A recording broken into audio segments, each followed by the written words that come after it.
That's my baby. That's my baby.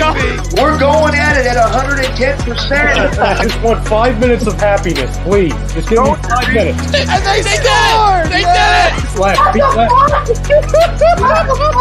What the hell was that? Oh, yeah. What the fuck are you talking about?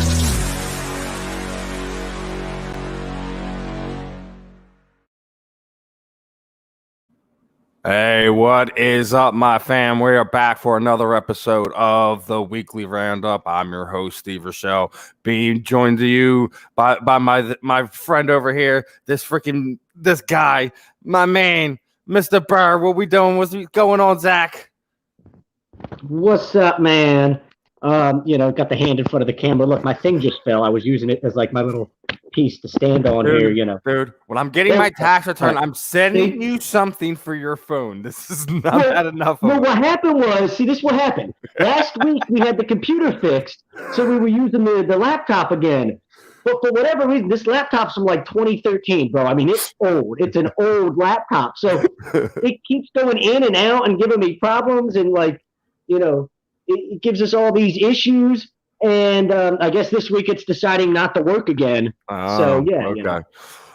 All right, but we're gonna have some fun here this afternoon, my fam. We obviously going to get your live reaction to the Sixers and Suns right now, which is now 51-51, just about heading into the half. There's about a minute left before we head in the half. We're gonna talk a little Super Bowl reactions. What are your thoughts on the game? Post-mortem, all the stuff afterwards, the good, the bad, everything indifferent. We're going to be still talking about this Carson Wentz is still an Eagle. Was this trademark and not as rich as the Eagles? Yeah, I actually have a new theory with that, Steven. Oh yeah, we'll get into it. We're not going to let the fans get too far ahead of themselves. Let's relax with that. Yeah, and obviously we're going to have some Phillies talk. We're going to be joined by MMA fighter John P. Holmes, Joseph P. Holmes. I had to say it. You had to throw that in there. But anyways, obviously, this episode of the Weekly Roundup is brought to you by our doc. Make him your doc, Dr. Paul Vidal at Specialized Physical Therapy LLC. 2 locations in Burlington and Cherry Hill. He's our doc. Make him yours. And as you were saying, that poll question there, right? We're obviously going in the Sixers game. It's 53-53 heading in halftime. Will Joel Embiid lead the Philadelphia 76ers 2-way win this afternoon over the Suns? Agree to disagree? Yes, he should. Absolutely. I mean, I can't watch it, unfortunately. That sounds like a game to be on live TV. On national TV. And hold on. Just throw with me here. Wait. No. I did it backwards. I forgot it. And that poll question is brought to you by, obviously, we all deal with a lot of stuff here, everything going on in the world, everything like that. And many of our families deal with mental health, addiction issues, everything like that. And we're happy to support the counseling center at Sunrise Detox. So if you need mental health, therapy, addiction, detox, extra, please call 856-651-8117. Tell them Tom and the guys over at HED say. All right, go ahead, brother. My bad. Yeah. Joel Embiid. I'm disappointed this game isn't on national TV. It's the Suns, man. It's the Suns. I know it's Devin Booker. Go ahead. The Suns finally. I mean, first of all, they have Devin Booker, right? Who's a phenomenal young player, and on top of that, they now have Chris Paul, who's been a perennial superstar in the league for a long time. I mean, then they're going up against the guy who's the MVP favorite right now, early on in Joel Embiid, and a team that's really, really good when they're starting 5 plays, at the same time. It seems like a game where you would think, we got a good Eastern. Oh, and by the way, the Suns are better than some people thought they were going to be because Chris Paul has done what Chris Paul seems to do, and he elevates the level of play of people around him, and they get better wherever he goes. They become better. He went to LA, the Clippers, they became better. Now people knock him because he never won a championship there with good teams, but never be what the Clippers were before he got there, and then try to tell me that he didn't have a huge impact on that franchise, right? So I'm disappointed it's not on TV, man. This is one that like you should ESPN something like some of this one you should be like we should be watching this one all around the country. But yeah, we this is a good game for us, a good test. But I feel like this is a game we should win if we want to prove that we're in the upper echelon of teams in the NBA, right? You should be better than the Suns. They have Chris Paul, they have Devin Booker, but you should be good enough to be able to beat them. Embiid should be able to dominate them on the low block. You know, there should be enough there for you as a basketball team to go beat a really solid team in the Western Conference. Yeah, I mean, they're a solid team, but tied at half. But you know, I expect the Sixers team to kind of. I don't think that's crazy. I expect them to come out charging here after halftime. I think it probably should be a close game. I think there's the man himself. There's the man himself, Mr. Don Don. What's up, Don Don? Yeah, you know, finally tracked him down. Got a hold of his shipping information. He got his gloves sent out to him a few days ago. So nice. There we go. What's up, Andy? Andy, do you ever stick around for the whole show, or you just get in and say have a great show and leave? Because Andy, I feel like from what I know about you, man, like I've got a lot of obscure like pop culture references and shit like that I drop on this show, and Steven doesn't understand a lot of it. And I feel like you would be the man to get it, man. I'm telling you, you'd enjoy it. What are you saying? We're from different genres? Who would have thought it? I don't know about that. I just feel like I could drop like an 80s TV show reference that I feel like you should get, and you're just like, oh, what was that? And don't get it because you probably just didn't watch, you know, shit like that in the 80s, I guess. I don't know. Like, I was raised in all those old 80s TV shows when they were considered classics. Yeah, well, I was a kid. I was actually playing around getting into stuff. Exactly, you know, exactly. Don's cracking up. I guess I don't know if it. I'm an entertainer, Don. Steven's the serious. I don't know if it was you calling out Andy, our little barb here between me and you and our pop culture differences, or that it took me damn near a month to track Don down to get it sent out to him. You get some of the shit I drop, you know. It's kind of cool. Some of the, I'm like he got that one, you know what I mean? But yeah, it's just some of the stuff I'm disappointed with. Expected more out of you. Disappointed with, but What are you looking for the second half of the Sixers team? I know you just got home, so you don't know I can't watch pretty much of anything that happened in the first half. Yeah, so what happened? You got to tell me what happened in the first half. I don't know. I was with you. You've only been with me for like 10 minutes. Stop lying.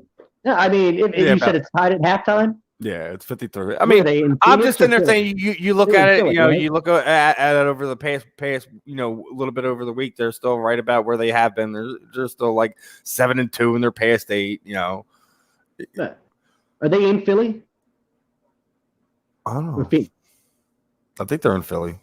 That's probably why it's on Comcast Sports. It sounds like a Philly start time. I doubt they would have started at like 2:00 in Phoenix. I think we just came off the West Coast. I think because they're about to start a West Coast swing.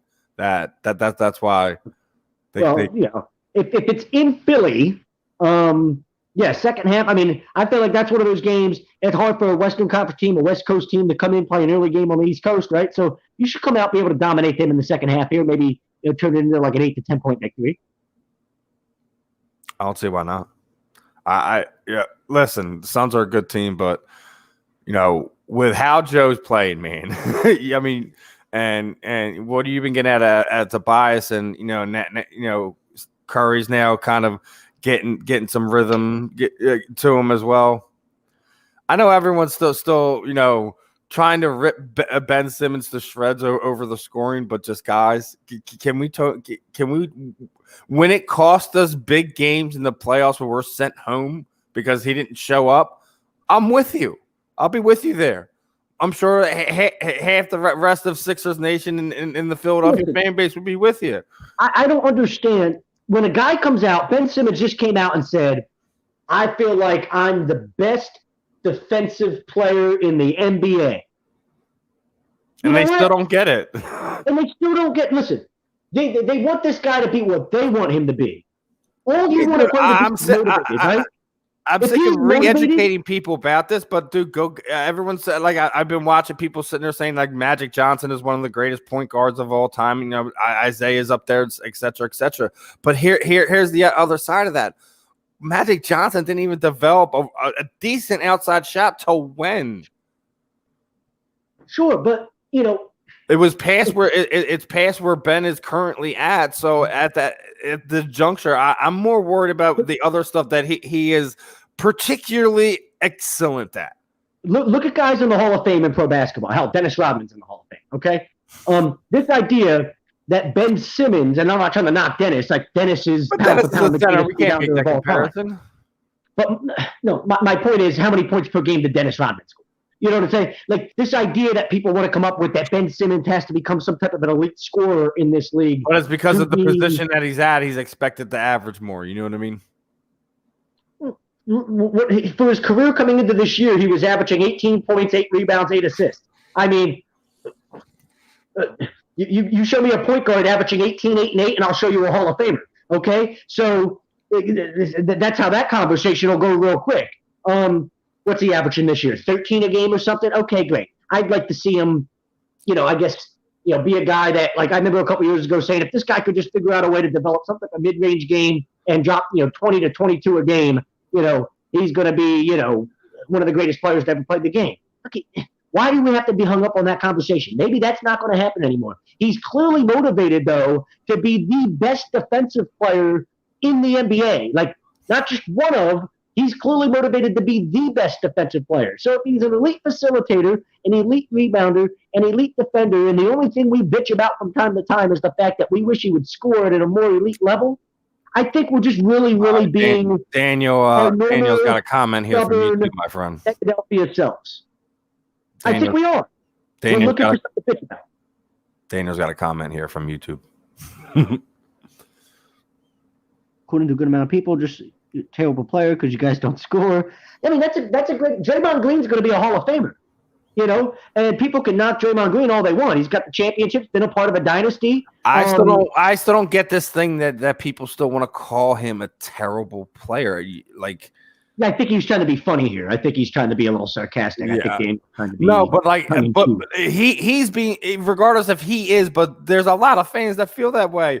We're like, that's my point. We're seeing the stuff that's posted on social media. There, people are still like, oh, let's get him out of here. Let's go get this person. Let's go get that. Draymond Green once shot like 21% from 3-point range in the season.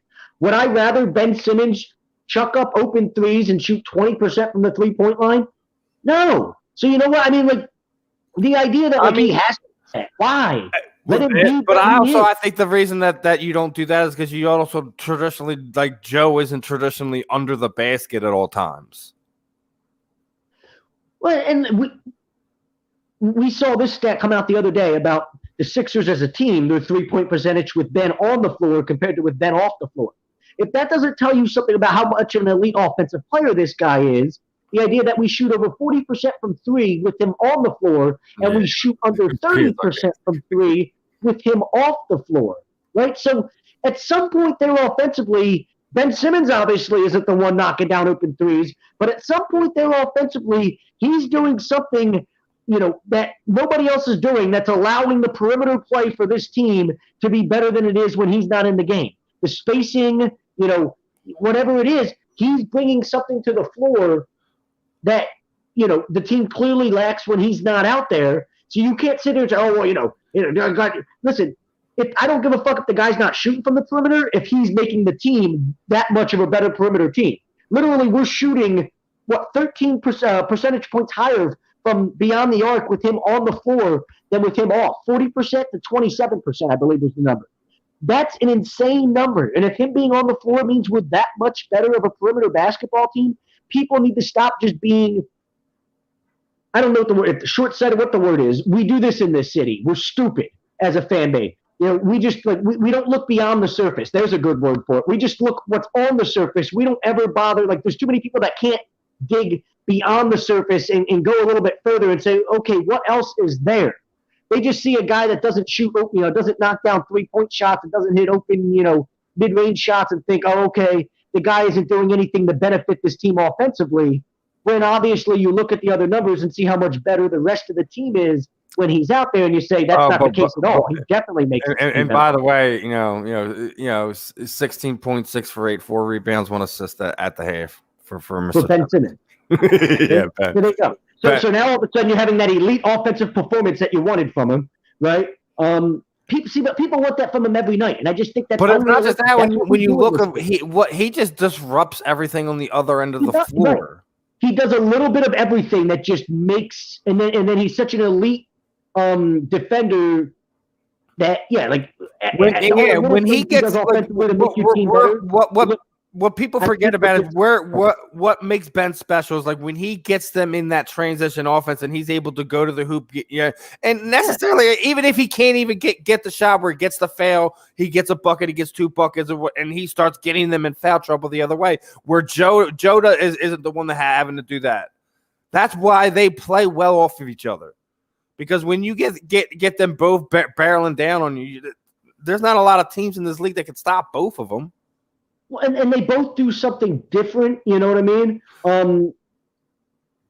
So you can't just rotate and go big or anything like that. Like, and then now with what Doc has done with what you have with Curry and what you're getting at I think we're under. I think the early season thing, but Tobias Harris has also been clutch this season as well. We can't forget about that. At all. No, he's everything we were hoping. People laughed. We're like, we were hoping Doc Rivers could do this with him. He did this type of thing with Doc Rivers when he played with him before, and we were hoping Doc would figure out a way to get him in a position, where we could figure out how to get the most that we could possibly get out of Tobias Harris. And so far, so good with that. Doc figures out a way to do that with guys. Tobias is playing at an all-star level, and these people that were bitching about that contract, they're awfully quiet right now, right? It's what. But this is what I talk about. This comes back to everything with the fans with the Ben Simmons point. This is what we do, and we don't learn. Why don't we learn from our mistakes, right? Like instead of being like, hey, this guy is really, really good at what he does, we always want them to be more. We always want them to be. He needs to be more than what he is. Why? Just relax and let the situation play out. This is a phenomenal basketball team. And instead of enjoying how special it could be, you've got people bitching about little fucking things. Listen, like I already said, if only you'd shut the fuck up and quit bitching. And I've been in the boat with you on a lot of stuff. Like I didn't want to crown this team early, and I was excited, like with Doc and everything. Bringing Seth in, bringing Danny Green in. Now Danny's been kind of as far as what we thought. Sure. But listen, all he's meant is to supplement that defense when Ben's not on the floor. If you don't think he was anything but that, you were mistaken. If you thought he was here to be a shooter, you're mistaken. I think he's also here to be the guy that has been there, done all of that, and can really, really a lot like Dwight Howard. People can think what they want about what they can bring on the floor. They're going to bring a lot of veteran leadership and presence. That was the hidden gem of the offseason. That was the hidden gem of the offseason. I'm sorry, and I think that's another reason. I think that's another reason why you see Joe playing the way he is. I think he needed to play with a guy like Dwight. And Dwight was, we could say whatever we want about Dwight. At one point in Dwight Howard's career, he was the best big man in basketball. It didn't last long, but there was a period. Yeah, I think it was probably it was probably a little bit short of 2 seasons, just a little bit. Yeah, 2 years, maybe 2.5. Where he was stand alone. There wasn't a question. There was a stand alone. Exactly. The year that they went to the NBA Finals, and lost to the Heat or whatever it was, or. I think right. Yeah, I think that's what it was. 2010, whatever. When he carried them on their back, that's when they started calling him Superman and all that. Yeah. Whatever. I don't remember. Maybe it was even earlier than that. But there was a year where they went. The Magic went to the final. Stan Van Gundy was still the coach, and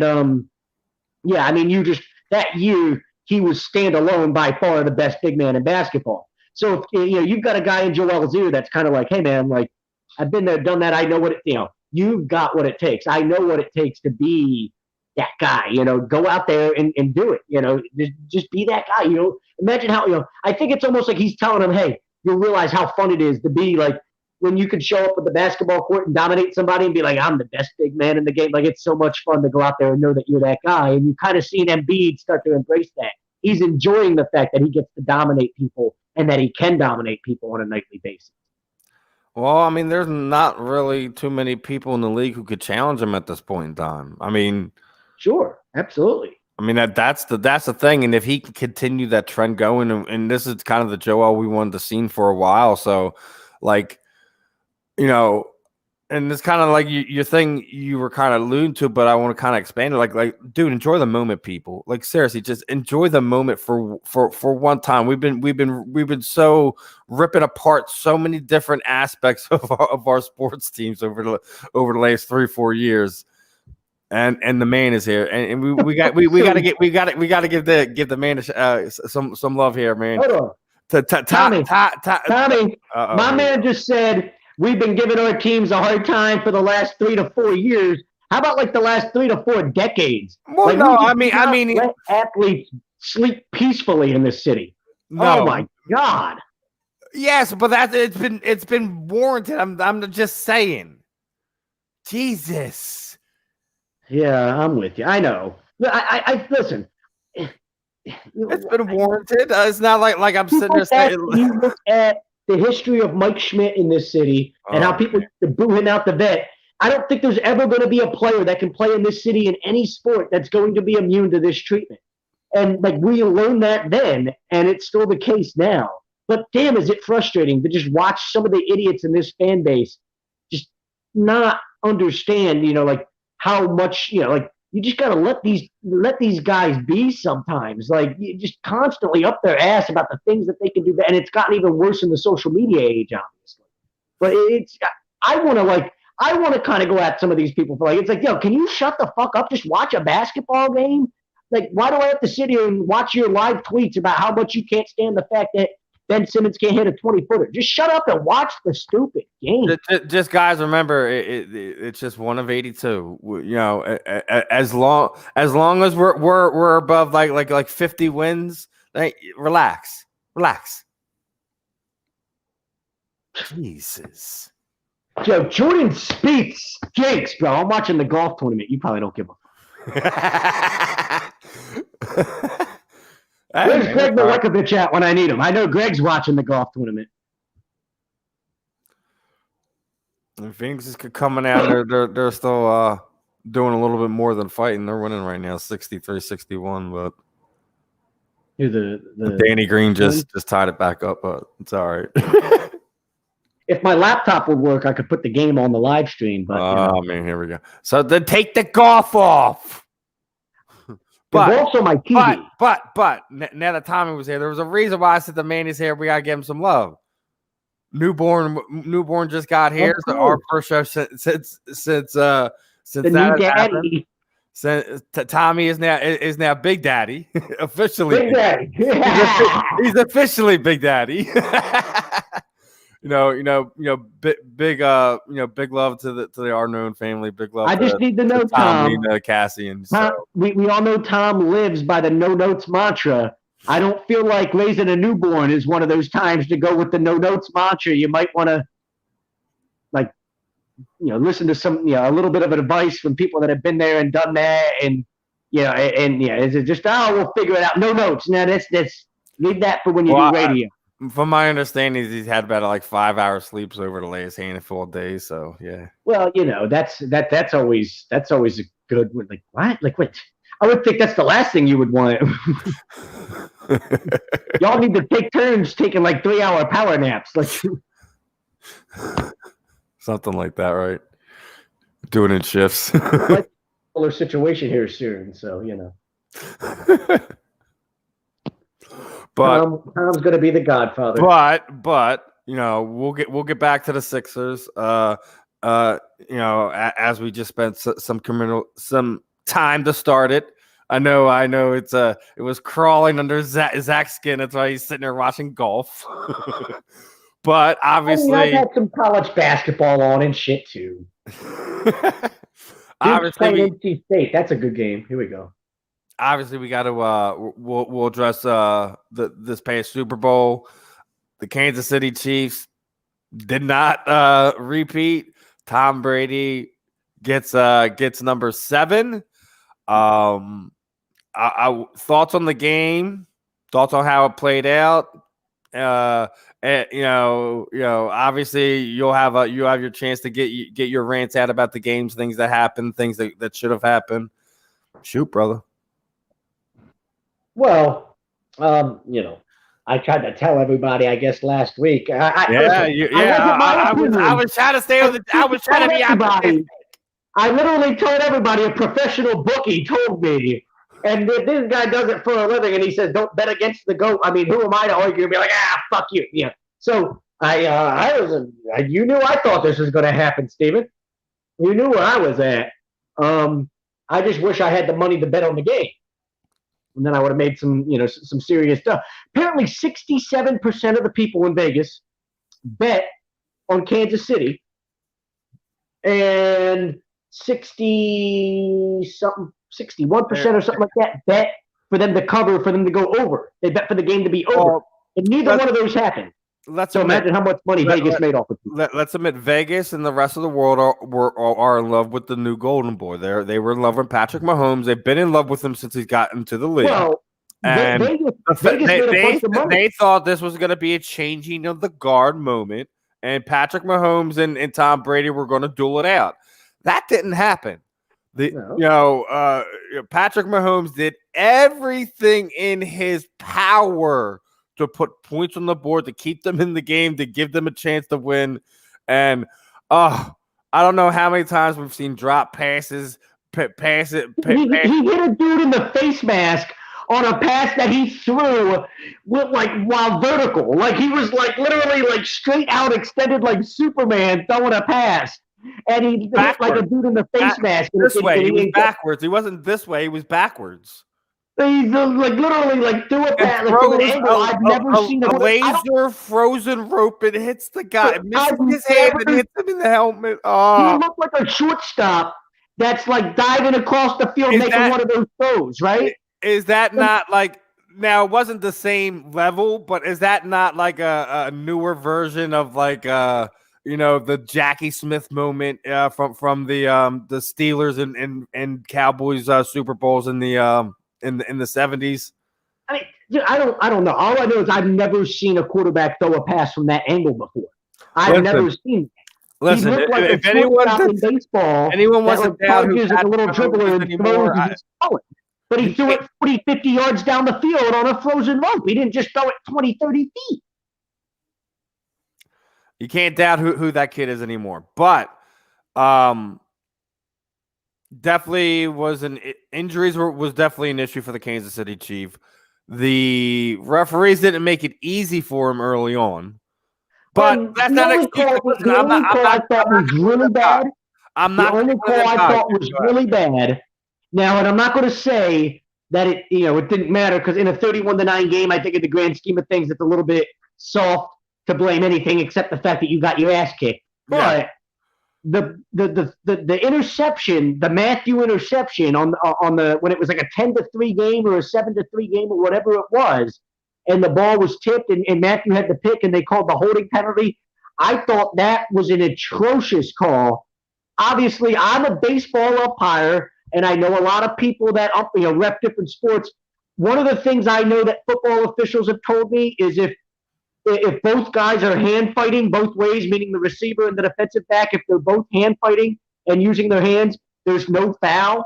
And I thought the whole way you saw the receiver, the defender, both using their hands. And then I thought at the very end, if anything, there was a push-off of Mike Evans. I never saw anything there that should have been anything close to a hold. You got to let him play there. And that's, not that it would have changed the game, but I'm glad you brought up change that game, right? I'm glad you brought up that play, because there's something else I want to ask you about. We all know where this is going, right? Obviously, at some point in time during that game, Tom Brady and Matthew had some words.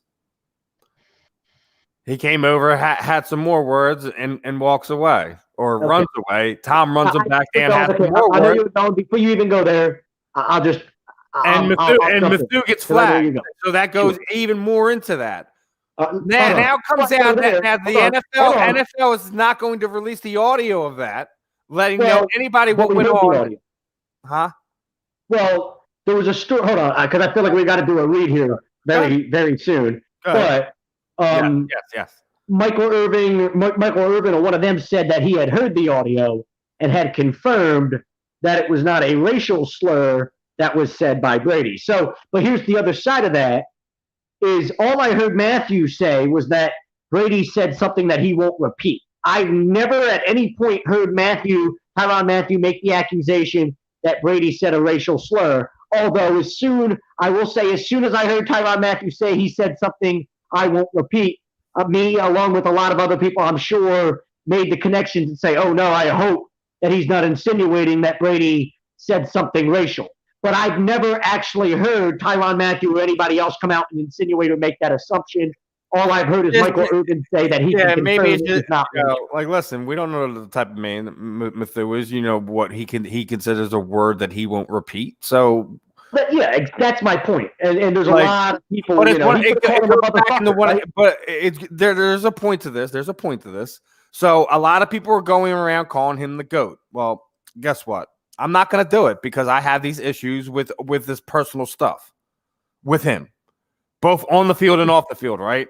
See, I love that about him.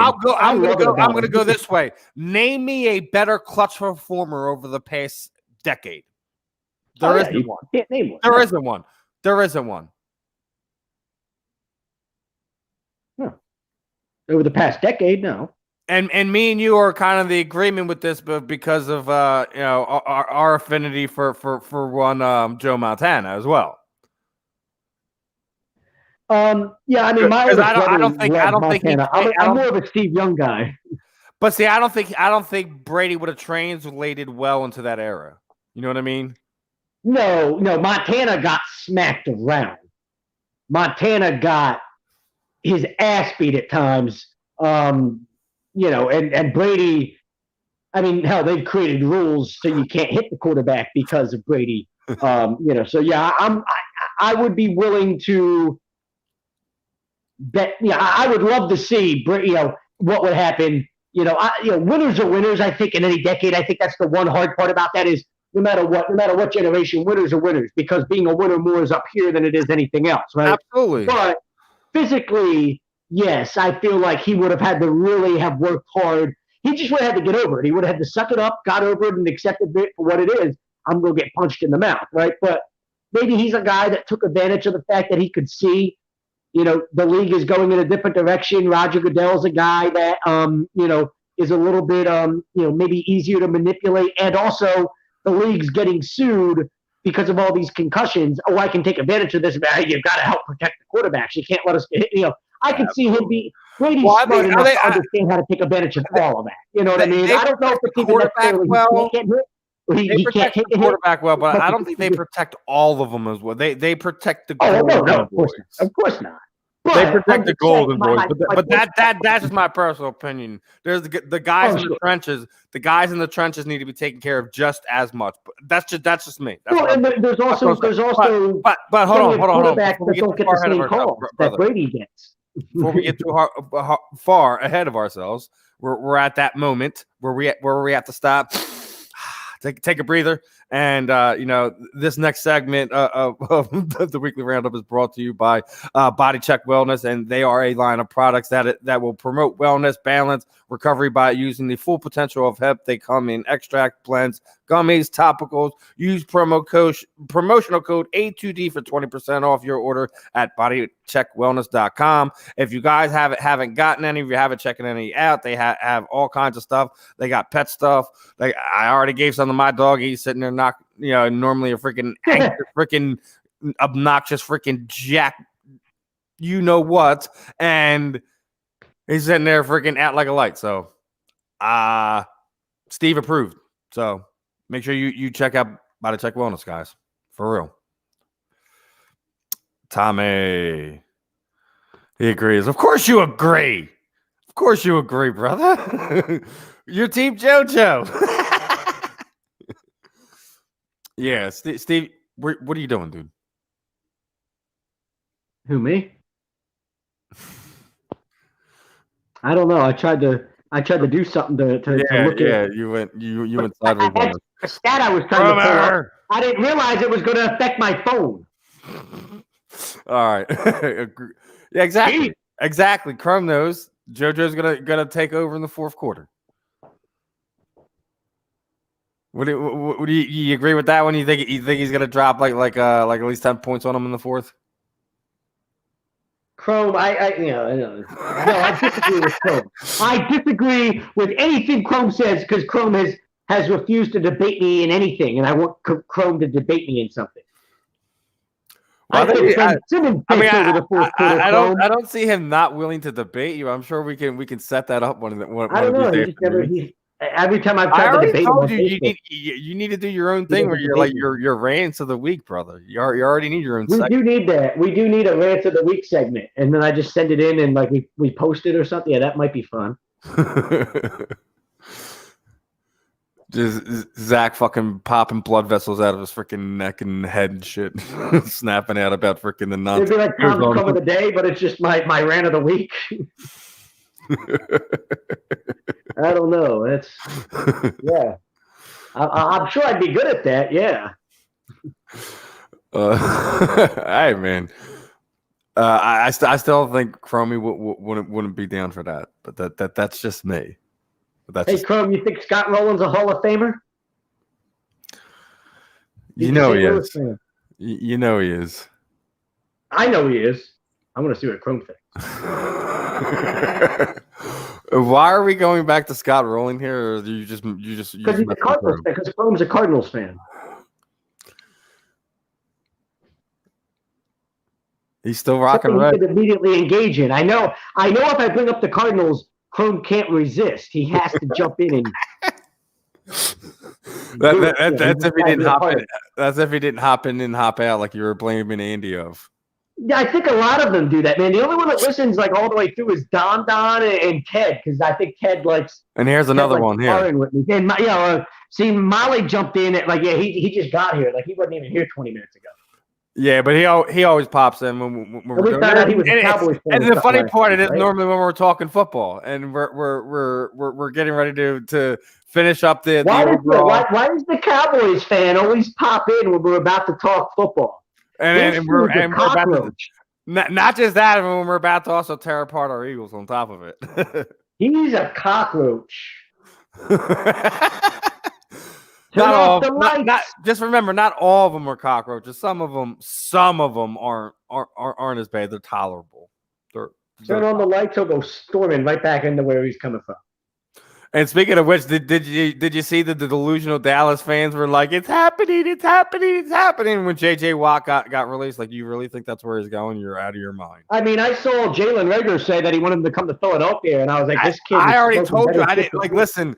I know a lot of people would be against it. I just want him for the voice in the locker room, the type of player he is. You know, that have another like BG type of guy that can play inside, that can play outside, and get results. First of all, let's start here, because the obvious conversation will come down to cap space. But let's start here. Oh God, you got him cracking up too. Our Cowboys. Are we a Super Bowl contender? And Molly, since you want to crack up, is Dallas a Super Bowl contender? No. So the guy is leaving Houston to go to some place where he has a chance to win something. Neither Philly or Dallas is that place. So we both just need to stop with any of this idea. I'm with you right now. Dallas needs to more worry about Junior running your quarterback out of town because he wants nothing to do with Dallas. He might go, and this would be crazy. He came to Washington. Oh, that's the rumor. Yeah, that's the rumor. He goes to Washington. I mean, oh my God! With guys like Chase Young on that defensive line, the mentor he could be to them. Bryce is in the house. And then whenever he's on the field, obviously. Listen, Bryce, I'm with you. JJ ain't coming here. I'm just saying I wouldn't be opposed for it. Anybody that thinks JJ Watt's coming here, I mean, whose money are we using? Is he playing for free? Listen, if he thinks that the retooling that could be done here with the defense they have here, is he playing for free? Yeah, the only way we were going to get him was a trade, right? He's not playing for free. That's the problem there. I mean, what if he went to Tampa? I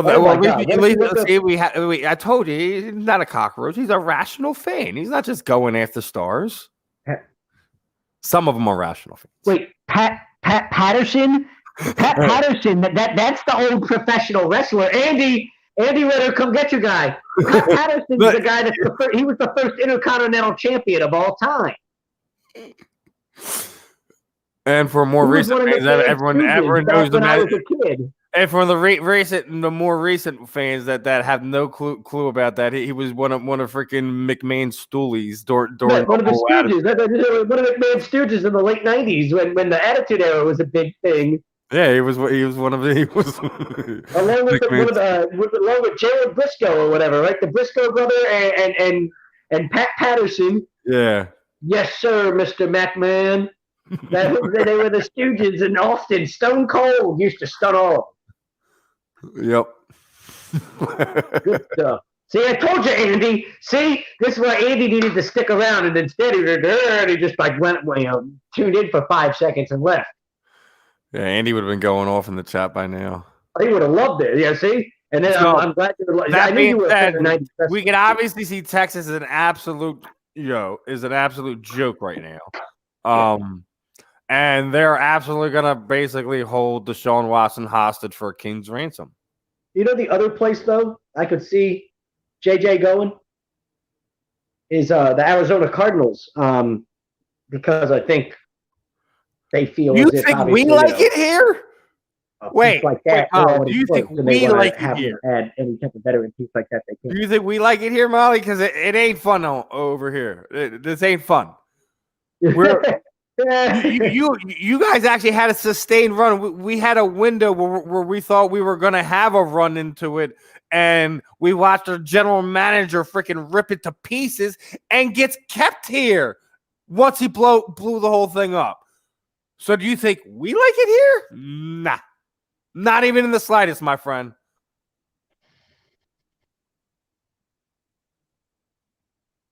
I mean, I'm on the record. Steven, you know I'm on the record. I've already said if we trade Carson Wentz, it's the worst move in the history of Philadelphia sports, and there's been a lot of bad ones. So yeah, I mean, I'm with you. I hate it here too. I haven't been happy here in a long, long time. I just have to deal with it. That's kind of being a Philadelphia sports fan. You just deal with it. You're not really happy. You just deal with it. It's just life. Yeah. And as we're going back to that, obviously, that the trade for Carson Wentz that was imminent to Chicago, not happened. That was imminent to the Colts, didn't happen.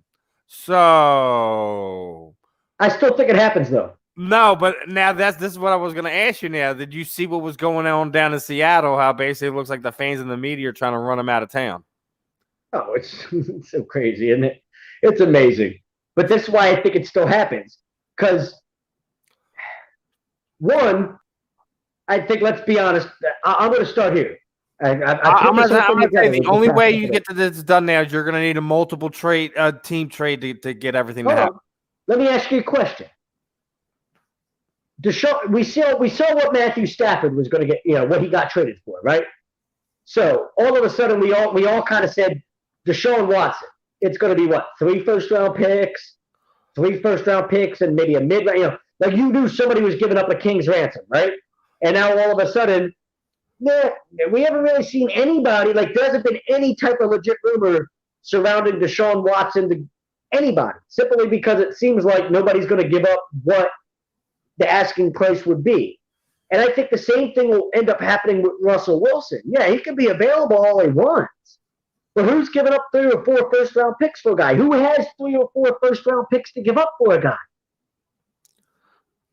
No one's going to do it, and I think people's listen, I get overvaluing the quarterback, but you can't overvalue to the point that people aren't even going to talk to you.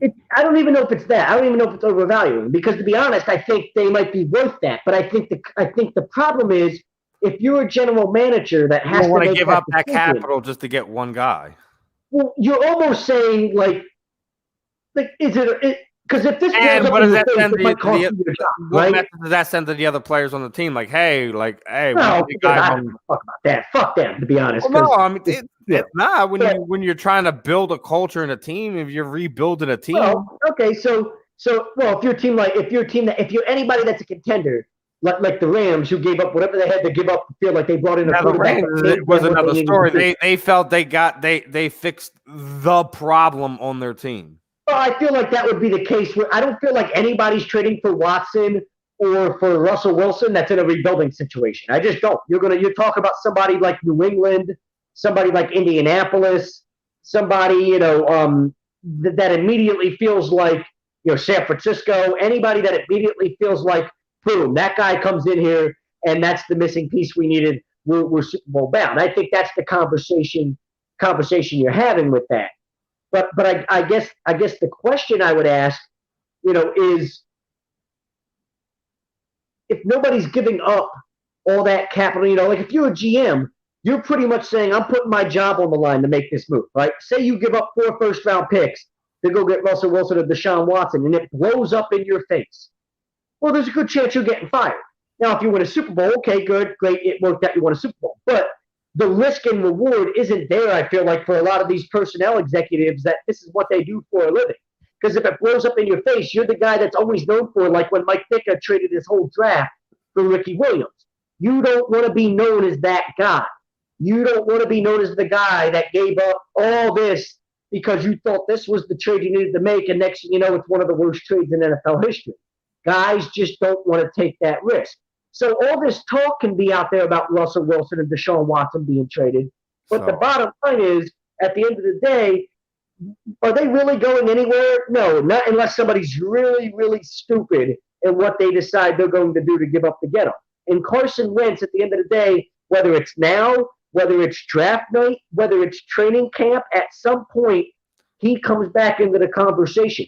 We saw Sam Bradford get traded for a first-round pick simply because a team had a quarterback get injured and go down with a season-long injury, right? If you wait long enough, we heard the Colts are offering the 44th overall pick and a couple mid-round picks. Okay, fuck that. Because if I wait long enough and I play hardball long enough, you never know what happens. A team that really thinks they're going to be good has an injury at the quarterback position, and now it's worth it to them to give up a first-round pick next year and 2 third-round picks or and all of a sudden you have a deal that you like a lot more, whatever that deal might be. I don't feel like just if you don't get a deal, like I feel like a lot of people saying if you don't get a deal done right now, you won't get a deal done, and I don't feel like that's the case. Yeah, I agree with you there. I agree with you there. I agree with you there. Because I think that the people are trying to take advantage of the Eagles over what's happened over the last few years, and they're not stupid. They're like no. Listen. One thing the Super Bowl showed us is that injury and change on that offensive line will make any great quarterback look below average. A team that literally ran freaking Tampa Bay out of the building earlier in the season couldn't even stay on the field on them. Yeah. Yeah, that was within the field earlier in the year too, right? What was that? Well, earlier in the year they beat them deep down the field. Tyreek Hill had one of the biggest. But I think that was the biggest thing is that they took Tyreek Hill completely. They're like, you know what? You can have Travis Kelce. You're not getting us with that guy. I think he was only targeted 3 or 4 times, if I remember correctly. I think he had like 2 catches, 3 catches. Yeah, I mean, they took him out of the game almost as much as you can take Tyreek Hill out of the game. Well, no. I think what they did is like you can get this stuff down here, but you're not getting that stuff deep. No, sure. That's not happening. Yeah, absolutely. Because that's where Kansas City breaks you. Kansas City is a big play back type offense, right? They convert on 3rd and long. They make big plays down the field. Just when you feel like you've got them, they break your back with some type of play that just makes you go, oh, Jesus. That's what they've always been. And Tampa just absolutely kicked their ass from start to finish in that fast out of the game during the Super Bowl. And we talked about it with Rudy last week. Would everything that happened with Andy's son have some type of effect on Andy, his preparation, his game day, his in-game coaching, whatever? I don't want to say it did. I don't think he had any type of. But I don't think he had any type of actual adjustment after going into halftime. It was almost like they were trying to do the same thing. Right? Like, I don't want to sit here and say, it did affect him. And speaking of which, now Phoenix is going on a run. They're up 92-81. See? So there you go. That's not good. That's really bad. And JoJo just got fouled going to the room. Didn't go in, but no. About 10 minutes left, so we'll see how this plays out for the Sixers. That's not good. Phoenix just went on a run as me and Zach were going on a little tangent here, going back to it. Now, what do you think is going to be the actual haul for what Carson Wentz will be, and will it and are we going to see it sooner or than later, or are people just going to have to? I don't think we're going to see it till at least draft day. I think it's going to be a draft day type thing.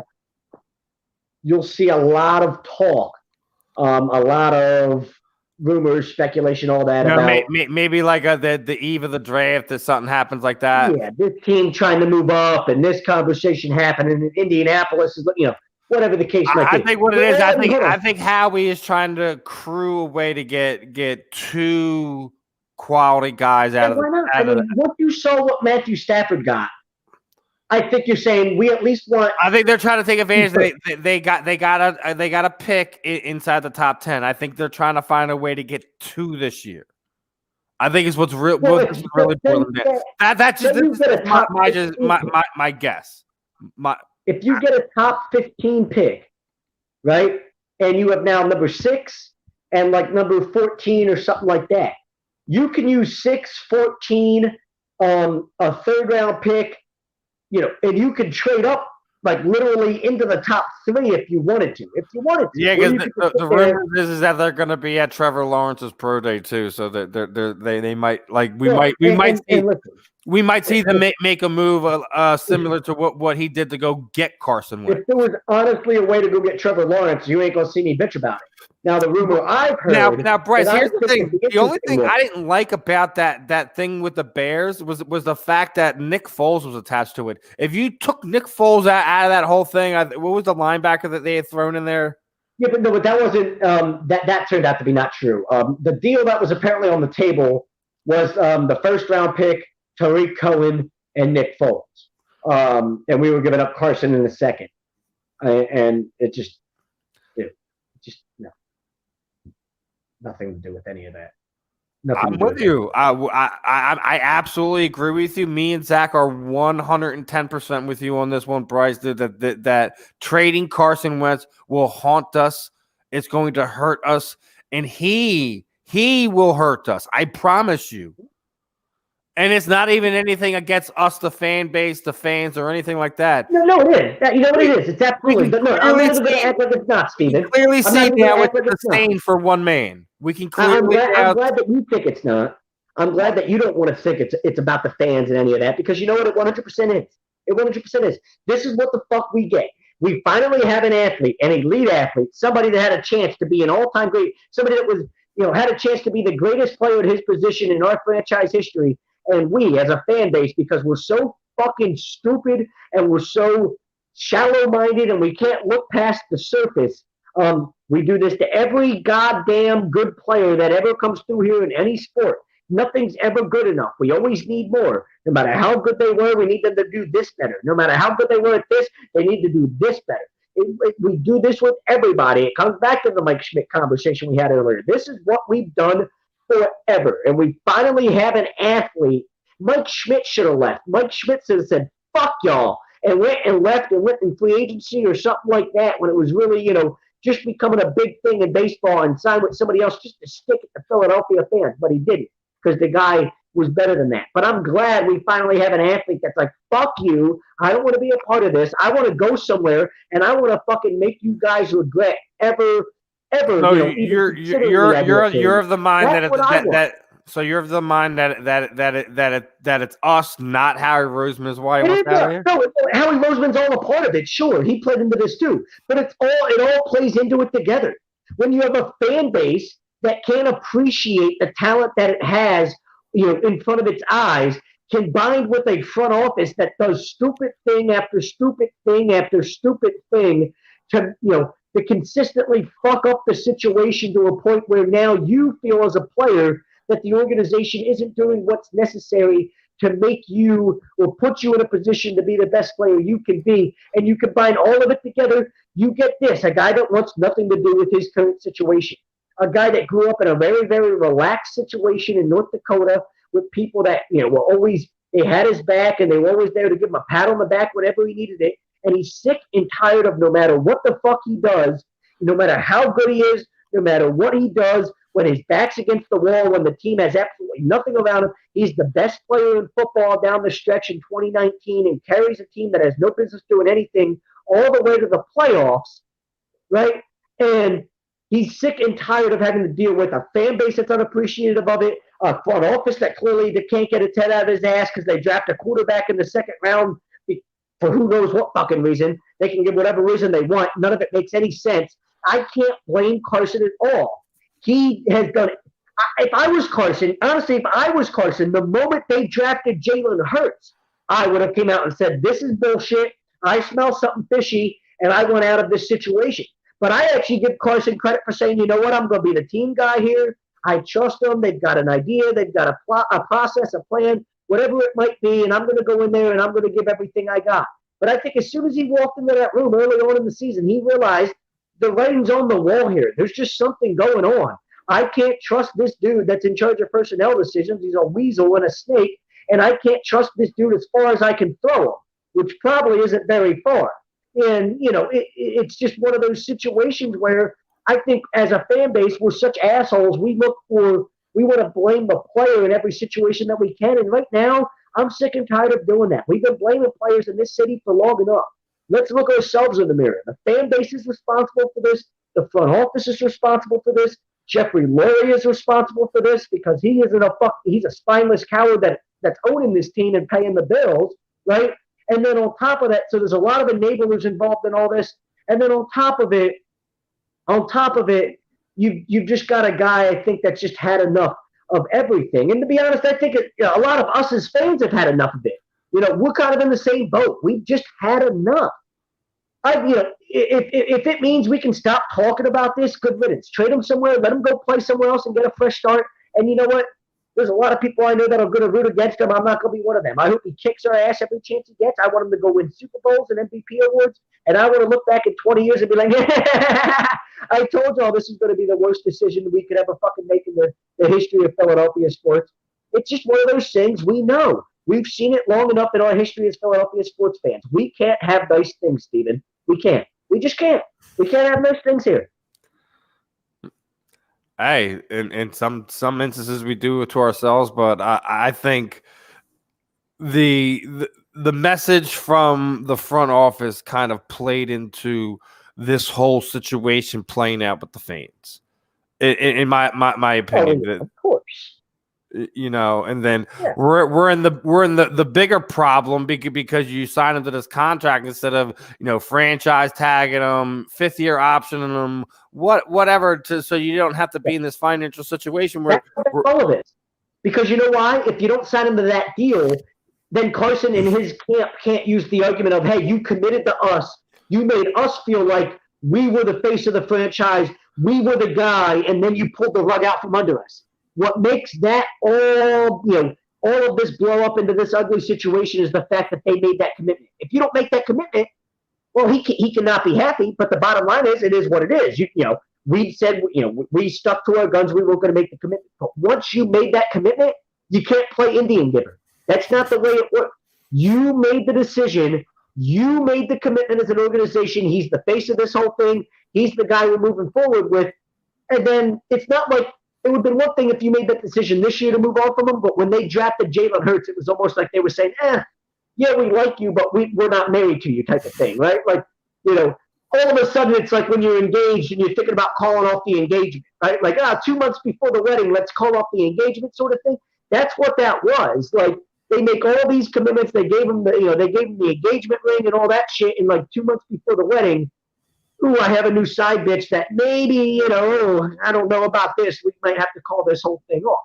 And that's where the hurt feelings really start to come in. That's where, I don't blame Carson and his camp at all. And I think it's really stubborn and just it's just really shallow-minded to try to sit there and be like, but he should just suck it up.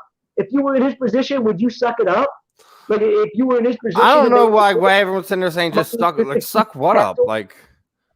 And then on top of that, you did nothing to deserve them to take the keys away from you. You actually, down the stretch in 2019, proved that, if anything, you deserve for them to give you the keys to that castle, right? You deserve for them to give you that contract. And then they still took it away from you and said, we don't know. It'd been one thing if they would have done that after this year. Okay. But they did it. All that started when they made that decision to draft Jalen Hurts. So absolutely the front office put all of this in motion, but they put it in motion with a fan base that was already extremely emotionally weak-minded, a fan base that was already lined up to suck the dick of the backup quarterback in every chance that they get. It doesn't matter who the backup quarterback is. And here's another thing. Why is this fan base always infatuated with the backup quarterback, whoever it is? I don't know. But if you're aware that the fan base isn't always infatuated with the backup quarterback, why draft? Like that's the whole point in my opinion. Like, how stupid is Howie Roseman, who's been here long enough to know how this works? They're constantly on their knees ready to blow the backup, and you went out and did the one thing that could just literally create such a chemistry issue that you can't recover from. And that's draft a guy that created another quarterback controversy with. And what happened? Well, connect the dots. The writing was on the wall. And you know what? As much as we tried to play that off, I think we've learned, throughout our history and our life as sports fans, if the writing's on the wall, you trust it, right? It never lies. That writing that's on the wall never lies. Connect the dots. It always, when you put two and two together, you always get the same thing. No matter how much you don't want to believe it, it just always is the case. And we saw this coming from draft night. The moment they brought Jalen Hurts in, there was people that were having this conversation. Oh no, here we go again. A quarterback controversy type of thing that's going to lead to nothing but problems. And they were right. As much as we tried to calm that fire, they were right. And then, how about I want your thoughts on this, Steven? Because the new rumor I just from CBS Sports is that if Justin Fields is there at 6, we're going to draft Justin Fields. Oh my fucking God! The QB factory never ends. It just never ends. That's what we're doing right now. We're replenishing the factory. We're gonna trade Carson away. We're gonna trade Jalen Hurts away. We're gonna get this kid Fields. We're gonna get some more draft picks to put more weapons and use around them. Hurts, but I mean, this whole thing is insanity. If we really draft Justin Fields, I have no idea. I'm done. I'm really done, dude. I'm done. I am all I'm going to go be a Cleveland Browns fan or something. I really am. Like another team that knows nothing but misery in their fan base and a bunch of lovable losers. Where I can't do it. I'm going to go cheer for somebody who I had zero expectations. I can't fucking do it. If we draft Justin Fields, I'm done. I swear to God.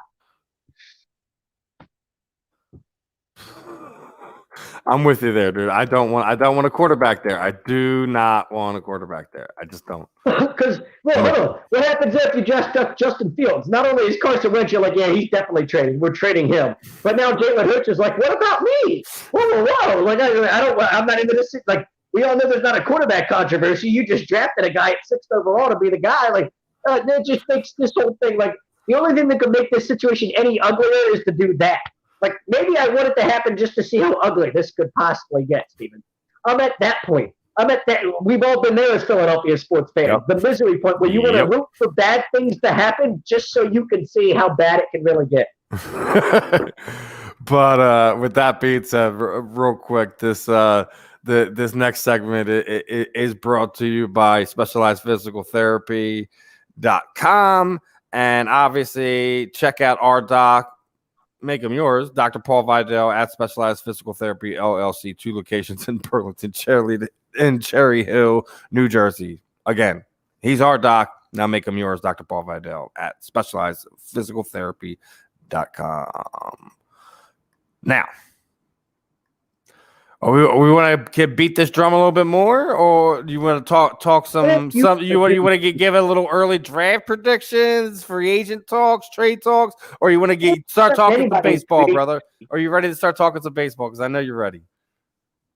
Yeah, I'm ready for that too. Yeah. So you got some more venom to spill, or you want to talk some happy talk?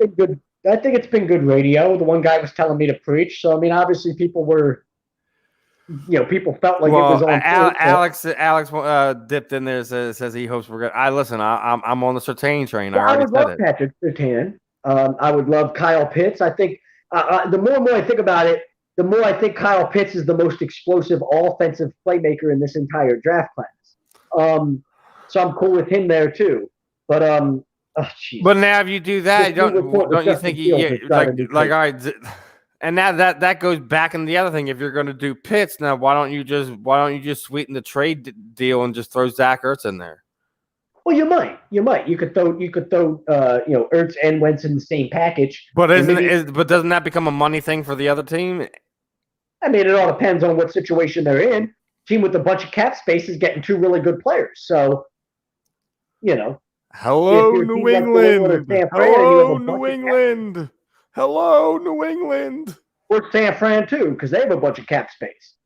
Could you imagine Ertz and Kittle in the same offense? Oh, my God. But that's kind of why that's why I'm saying New England, because they got a lot of cap space. Those two would be Belichick type guys. You know that, they would right? Be. So Carson would love the fact that he doesn't have to speak to anybody unless he's told to. He'd be like, "No, I've been told that I'm not allowed to speak to anybody, so nope, not speaking to you." But he would love that. I'm sure he would really, really dig it. And not just that, you just got to think where, location wise, that's kind of more of a Carson setting. And I would hate it, absolutely hate it at the same time. To be honest, I think Indy's the best setting for him because I think it's just a really. I think the money thing and the value thing they won't give back. I think Belichick. Right, but I think he's waiting. I think Belichick's waiting right now. He's like, no, wait.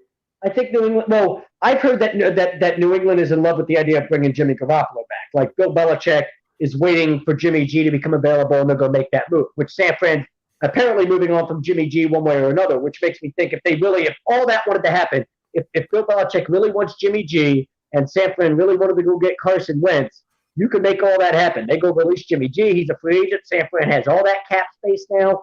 New England has a bunch of cap space to sign Jimmy G with. And you could literally put Wentz and Ertz in the same package to San Francisco for a first-round pick, a third-round pick, and next year's third-round pick. And I'm cool with that deal. I'm super cool with that deal. Like a first and 2/3, whatever. It works for me.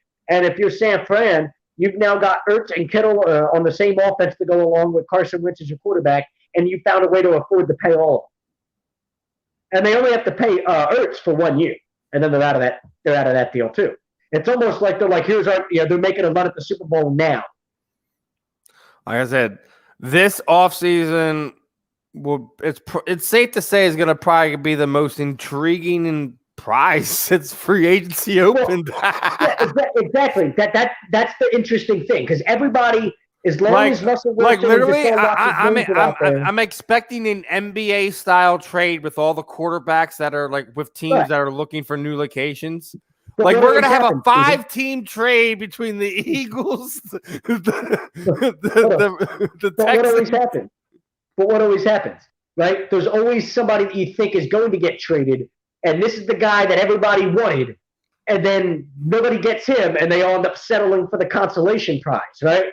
So it's almost like everybody's going to be after Deshaun Watson and Russell Wilson, and Carson Wentz becomes the consolation prize.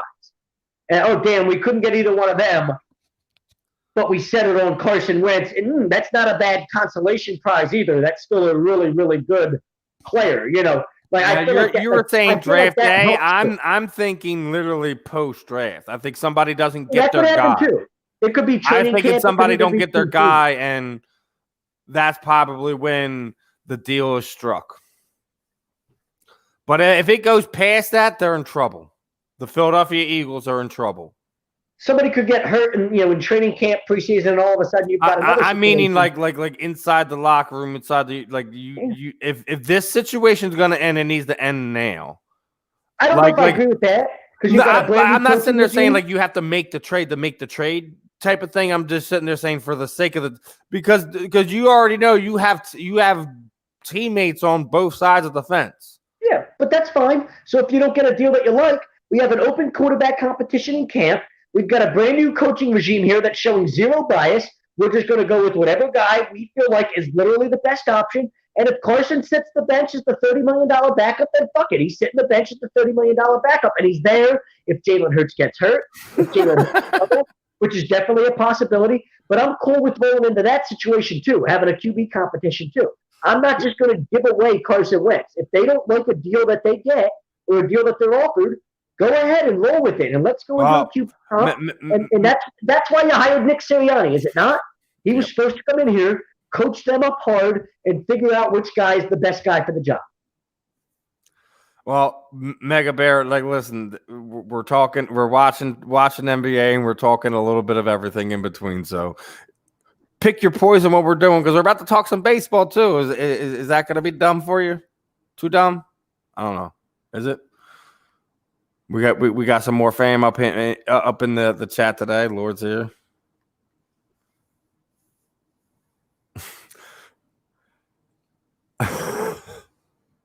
I still don't think he goes to Chicago.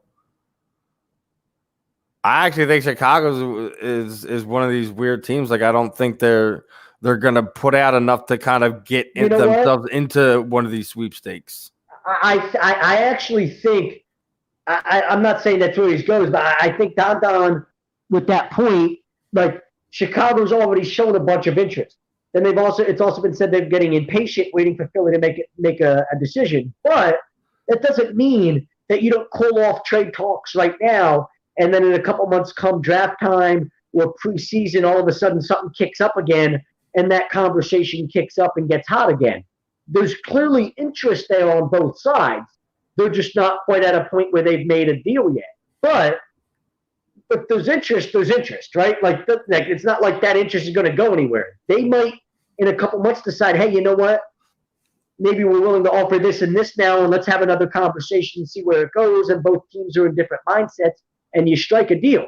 You never know. But I think the fact that Chicago's a team that showed interest, I mean, that's what's driving all this. They have an offer on the table. So that's what everybody's competing against. And as long as Chicago shows interest, there's at least a chance somebody else is going to jump in with something better. We'll see. I mean, you say, before draft, eve of the draft. I'm thinking a little bit after. We'll wind up seeing what plays out over the next month and a half. Middle of the summer, maybe. I won't be able to take it. Having to continually hear the Eagles faithful just chirp about this, I can't. It takes one Teddy Bridgewater knee injury in training camp, right, for somebody to all of a sudden be like, "Oh shit!" Yeah, and that's another thing. People want like the Carolina Panthers is another one. It's a possibility. Well, I was just bringing up the Teddy Bridgewater knee injury from Minnesota, which led to Sam Bradford getting traded there for a first-round pick. Right? It takes one guy. A guy that's a franchise quarterback suffering a season-ending injury for a team to be like, oh, shit, what do? We go with the shitty backup, or we maybe overextend a little bit and give up more than we wanted to bring in a guy like Carson Wentz, who we feel like is already better than the backup. And best-case scenario is a guy that, I don't know why you're surprised, Don, dude, because Matt Stafford has been highly regarded around the league for just about as long as Tom Brady has. It almost feels like. So he just had the unfortunate situation of being stuck in your backyard. Sorry. What does everybody say about Carson Wentz has never won a playoff game? Has Matthew Stafford ever won a playoff game? He's been to a playoff game. They didn't win a playoff game, did they? He just knows how to be a consistent quarterback. But the point is, ain't looking good for the Sixers now. 3:15 left, 113, 99. Yeah, That's done data, brother. And Yeah, and Devin Booker right before the commercial hit a three right in Ben's face and was chirping at him. He's a good player. He's a good player. He just dropped 33 on us today. So far, He's a guy that I'd be interested. Like people talked about, would you be interested in putting Ben Simmons in a trade package for somebody? Like a guy like Devin Booker's like one of the few people I'd be interested in saying, okay, what's that package include? Just because he's so young, so explosive, such an elite scorer that you could build your team around. But you really would have to like feel like a guy like Matisse Thybulle was able to step in and be that elite defender or something like that for you. You know what I mean? Like, because you're missing so much on the defensive end by giving up Simmons in any type of deal of any kind. See? Now, but I don't want to dwell on football too much longer. Want to give you some time so we can get a nice 10, 15, 20 minutes to talk some baseball, talk some Phillies. And one of the things I want, we get to get some more news this week. Obviously, we signed Didi. We've gotten some guys to actually take smaller contracts to come here and take minor league deals to potentially play here. And then we bring back a bat we really need off the bench, and Brad Miller. With the signing of Didi, some of the moves they made. What do you think? We were debating it last week. I was saying let's wait a little bit more. Is this a team that could threaten Atlanta, or are we just looking strictly at wild card? Sure, we're absolutely. I mean, the bullpen's whatever. That's what's going to control everything with this team. It's really going to come down to the bullpen. And it sucked last year. Couldn't hold a lead. Couldn't catch COVID in a hospital in an old folks home in New York. It's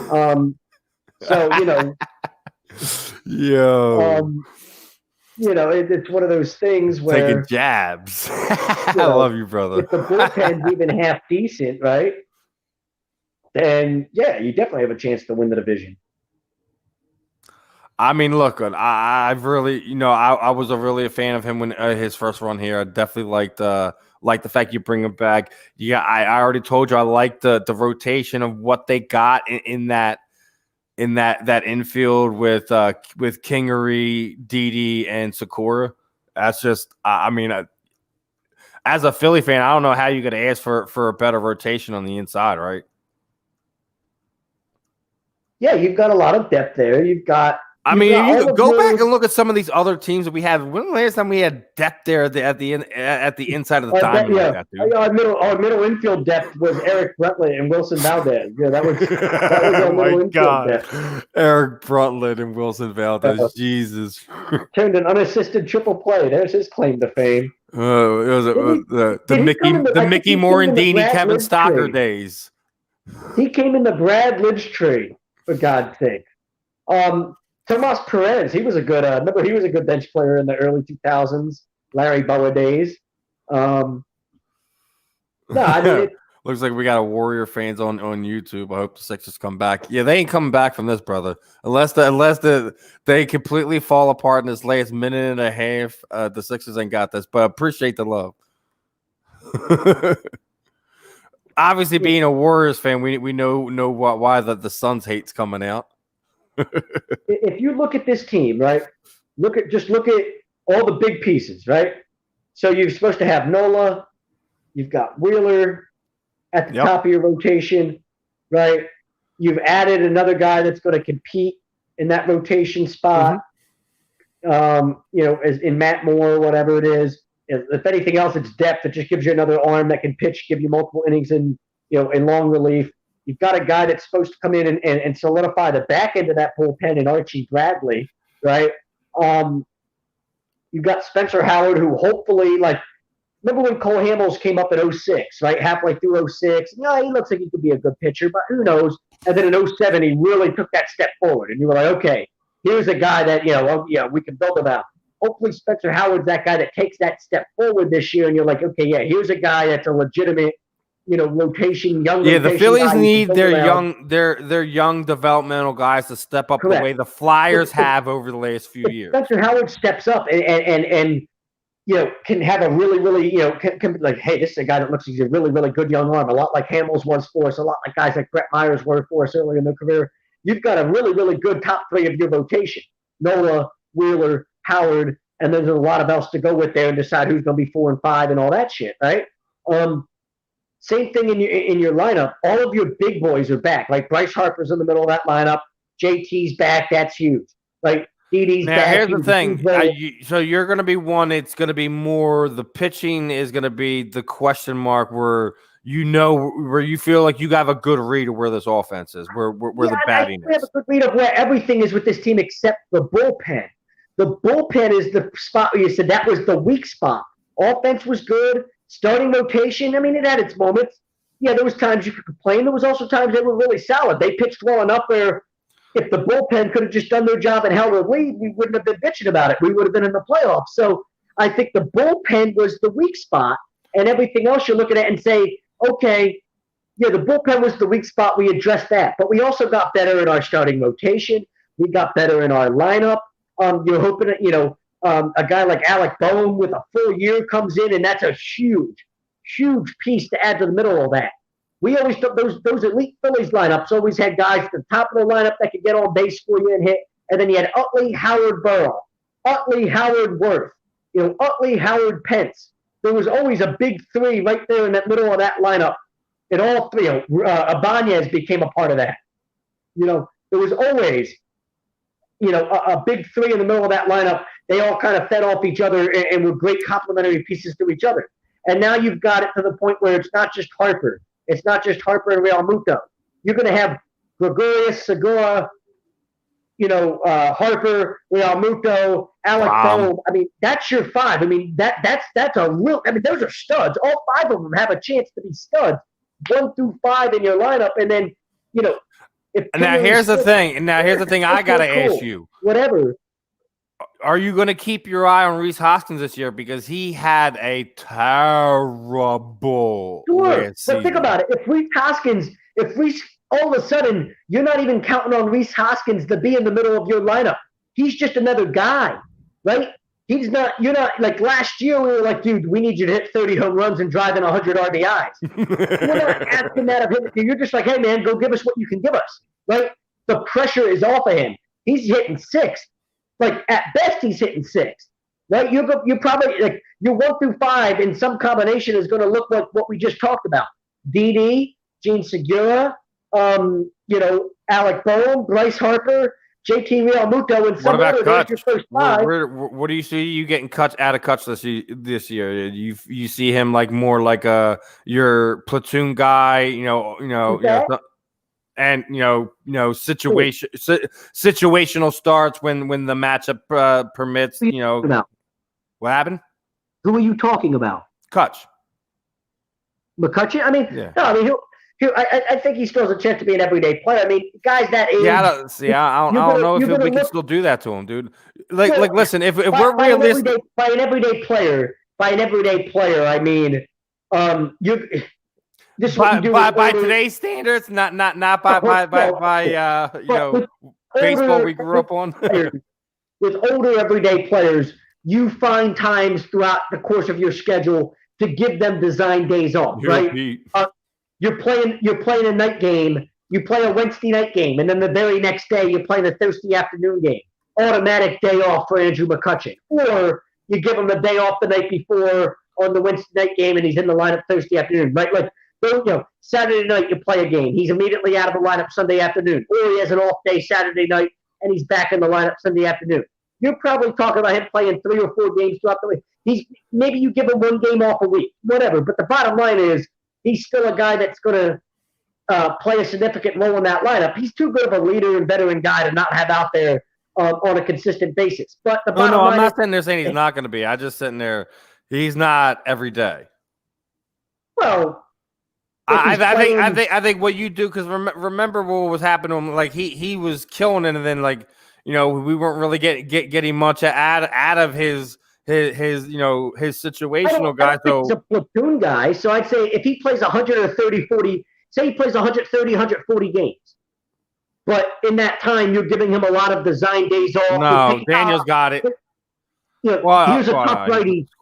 Here's a tough right-hander, right? You've got a lot of Max Scherzer's pitching the day. Okay, I would be cool with about 100. I'd be cool with about 120 games. Because listen, dude, we're already gonna have an extended play. We're already gonna have an extended playoff, dude. I want him for a red October. Damn it! I want him for a red October. Fuck October. I need to get to October before we're going to get to October. I can't listen. The way this team's set up, there's no way if they don't make it to October, you have a problem with if it counts on Andrew McCutchen giving you another 20 starts. Then answer the question. If McCutchen's only playing 120 games in left field, who's playing the other 42? Yeah, people on the team that you're gonna get games out of, dude.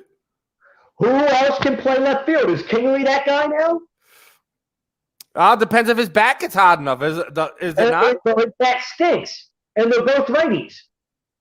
So you better bring me a lefty, so that way I can give McCutchen a day off against right-handers, tough right-handers, and say, hey, this guy hits left-handed. He's going to go play against these tough right.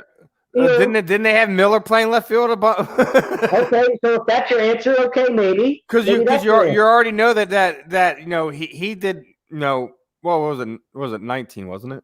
Why can't we go sign Jackie Bradley? That would be the perfect option. Listen, who knows? They may.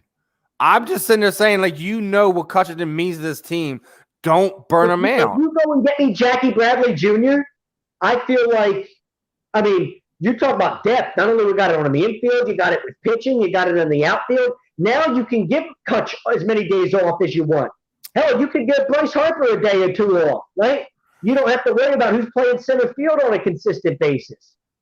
When you get Bryce off, that's when you do one of those things where Kutch Pie moves to center and Right.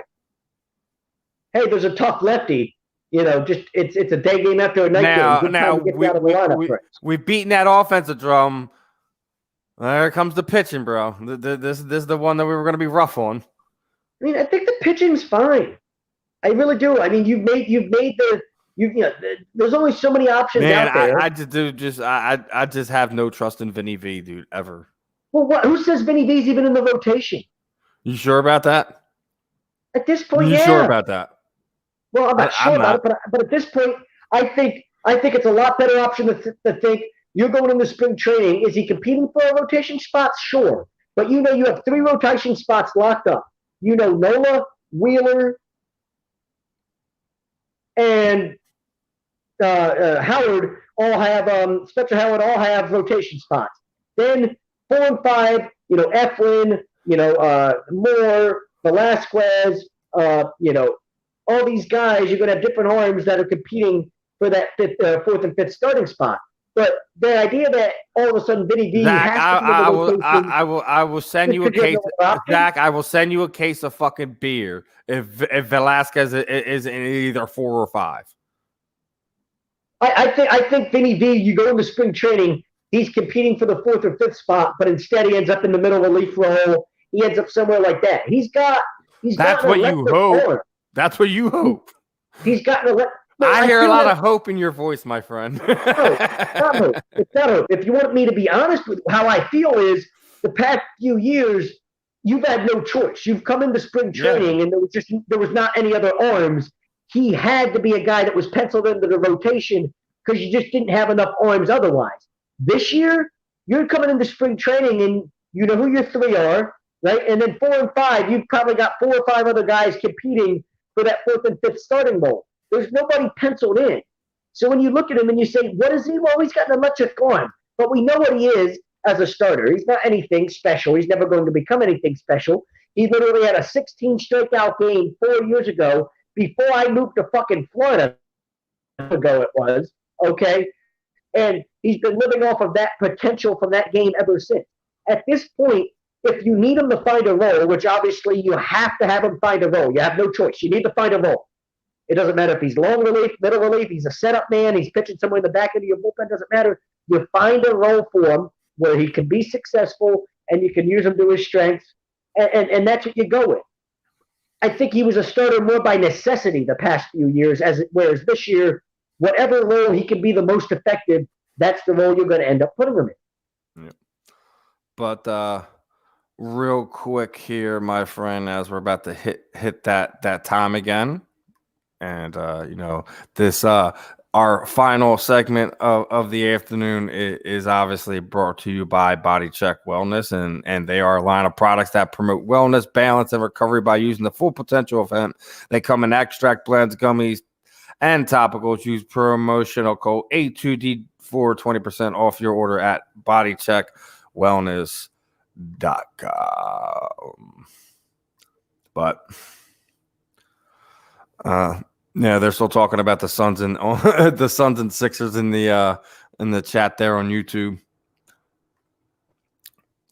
But listen, I'm hopeful what goes on, but I'm going to stick to it. I still think he's going to be either 4 or 5. I think it's just wishful thinking. Yes, you're right. It has been a situation out of necessity. I would prefer Eflin, at the worst case, Eflin be the 5 and Vinny V's out of the rotation. I'm with you where he's, situational starter, long relief. I got you. Listen, I think Velasquez, Vinny V can be an effective pitcher on a pitching staff. I just think the ship has sailed on him being a starter. You have to commit to the idea that where this guy is going to make a living, and however you have to sell him on this idea. Maybe you sit him down in your office and say, listen, if you're Joe Girardi and the pitching staff and all that, you say, listen, if you want to pitch in the big leagues for the, and have an extended career and make a living for yourself as an established big league pitcher, how it's going to happen for you is you have to figure out a way to get guys out in the bullpen in some type of role, whether it's long relief, middle relief, late in the bullpen, whatever. Your future in this league is to figure out a way to get guys out, 1, 2, 3 innings at a time. That's the bottom line. Hey man, it's one of these things where we're gonna be critical on this pitching staff until we see them deliver and do what they got to do. Sure, that's point blank. But if you're a guy that's trying to extend your career, right? Like I would hope that you have the right people here. Dave Dombrowski, Joe Girardi, like all these people that are like, listen, kid, if I'm sitting you down and telling you this, we're not going to steer you wrong. We've been there, done that with a lot of different guys. This is what you need to do. You want to have a big league career that lasts another 5, 6, 7 years? Do this. I know you don't want to do it. I know you'd rather be a starter. We're not asking you what you want to do. We're telling you what you need to do. And you hope that the guy responds to that and says, okay, whatever you're telling me I need to do in order to go be the most successful big leaguer I can be, I'm going to do it. And if that means the guy, you say, hey, you can make another $20, $30, $40 million in this game by, by making this commitment, who would be stupid? Like, oh, no, fuck it, I still want to start. No, you're going to do whatever you can do to hey, if you're telling me I can play another 6, 7, 8 years and I'm going to, make $50 million more in that time, yeah, maybe I want to think about this. Right? It makes sense to do that, to extend my career in that way. I think I give it a shout out. I guess I got a shout out on Twitter from one of these Phillies writers that hits me up and got this guy Steve. I guess a new listener was just listening to us, giving us some love there on Twitter. Just wanted to give him love on his little Twitter handle at Steve_4260. What did you say about it? It was his first time listening. That gave it a small listen for a little bit, and definitely enjoyed it. The show on YouTube is definitely a good listen in his opinion. So good. Appreciate the love, Steve. Appreciate the love from we're entertainers, Steve. We're entertainers, Steve. That's appreciate the love from Ty for giving us the shout out so that we got the new listener. So appreciate the love on social media as we continue to do our thing. That's why I am the knucklehead that I am, Steven. I try to, like you can't just talk sports with these people and just beat them over the head. But listen, we try to keep it fun. We try to talk some sports. We try to mix a little bit in between it. Substance to go with it. You got to have some entertainment value. We try. We're not much to look at, right? We're not much to look at. So we got to bring something else. Yeah, especially where our next guest is going to be joining us in a few minends. He's actually on his way home. He's not much to look at either. Well, I mean, his nickname's Ugly Man Joe. That could be me. But Joe knows how to throw them hands. So Don't be the one that sleeps on them and get caught with them hands. But where do you see, like, with that being said, where do you feel like everyone is going to fall out with this team? Where is your expectations now that you kind of see this team's forming? Well, we're within a week of spring training, correct? Yeah, I think the team itself, you're coming now into your second year with Joe Girardi, right? You've got all this stuff there. It's like, you know what to expect. I think guys like Bryce Harper, JT Real, that's the important thing about keeping all these guys together. Yeah, they're great players. But on top of that, they're the guys that are going to, if you're going to make a playoff run, they're the guys driving that playoff run, right? And they're all in that locker room together, in that clubhouse together. They're the core of this whole thing.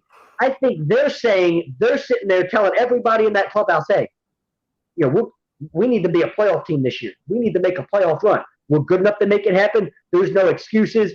That's the expectations. Let's make it happen type of thing. And when guys like Harper and Real Muto and Didi and all those guys step up and say, hey, that's this is the bottom line. I think you've got a lot of guys that kind of get excited. A lot of young guys like Spencer Howard and Alec Bohm and all these guys that are like, yeah, let's do it. Let's fucking go, And it's something that, it gives you something to look forward to. I think last year there was a lot of hope. Last year was like, hey, this team seems like there could be a little something there. You were hoping that, they could make. I think this year there's an actual expectation that there's something there. Not just a hope, but an actual expectation that there's something there, that they can make a little run, that they're going to be a good baseball. Last year was kind of like the first year in a new regime, and like you kind of felt that Joe was just trying to feel where his team was, where who he could lean on for this. Like he was still trying to learn what this team was, both organizational, his coaching staff, everything. Like that's why, like, unless a guy can is going into a completely winning situation where where he's kind of the only thing that's inserted, it's too much uncertainty to kind of sit there. Oh, this is going to be a play. Like we all, like, with the way that offense was lined up and the way it had been before that, like you just felt like Joe just needed to tinker with a few things. He'd have been fine. But they didn't really give him anything in the offseason. Just like if you really look at it, they didn't really give him anything there, except we had a freaking fight with the organization, both fans and probably the coaches as well, just to bring back the players that they needed to stay pace with where they were at. Am I wrong? So it's safe to sit there and say like we should even have some hold back on some of our expectations for this year. As much as I want to say they're a playoff team, as much as I want to say that they're a team that can compete with Atlanta, we still have to be. Okay, so Steven, are they better than last year? Absolutely. Okay, they were a playoff team last year. They just got failed by their bullpen. But they weren't a playoff team last year because they got failed. They were, but they held the lead in over half of the games that they played. I know. And the bullpen blew. I watched it with you. We probably should have won 20 to 30 more games than we did. It's not even funny. Right? Like, if we win 5 more games, we're a playoff team. If we win 10 more games, we're a playoff team. And that's not even an unrealistic thing to say. Like, we should have done that. And our bullpen was so historic. You know what I'll compare it to? I think this will be a good analogy. And I don't, before we go any further, before I even make the analogy, no, I'm not saying we're going to win a World Series, goddamn it. But Jesus Christ. The Buccaneers had Jameis Winston throw 30 picks, right? When they signed Tom Brady, the one thing we said is, forget about anything else. You can cut those turnovers in half. Cut that turnover number in half with Tom Brady. They immediately go from a 7-win team to a 10-11-win team just at face value. Well, one of the things that we were talking about leading into the season, too, Zach. And works that same way with this team, right? Yeah. Like, if you're saying we blew how many games last year, if you literally cut that number in half, we're easily a playoff team.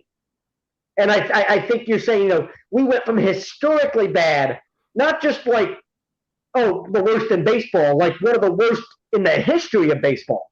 Right? So if you just go to a decent bullpen, you don't even have to be good. You just go to a decent bullpen, you're talking about winning a lot more baseball games.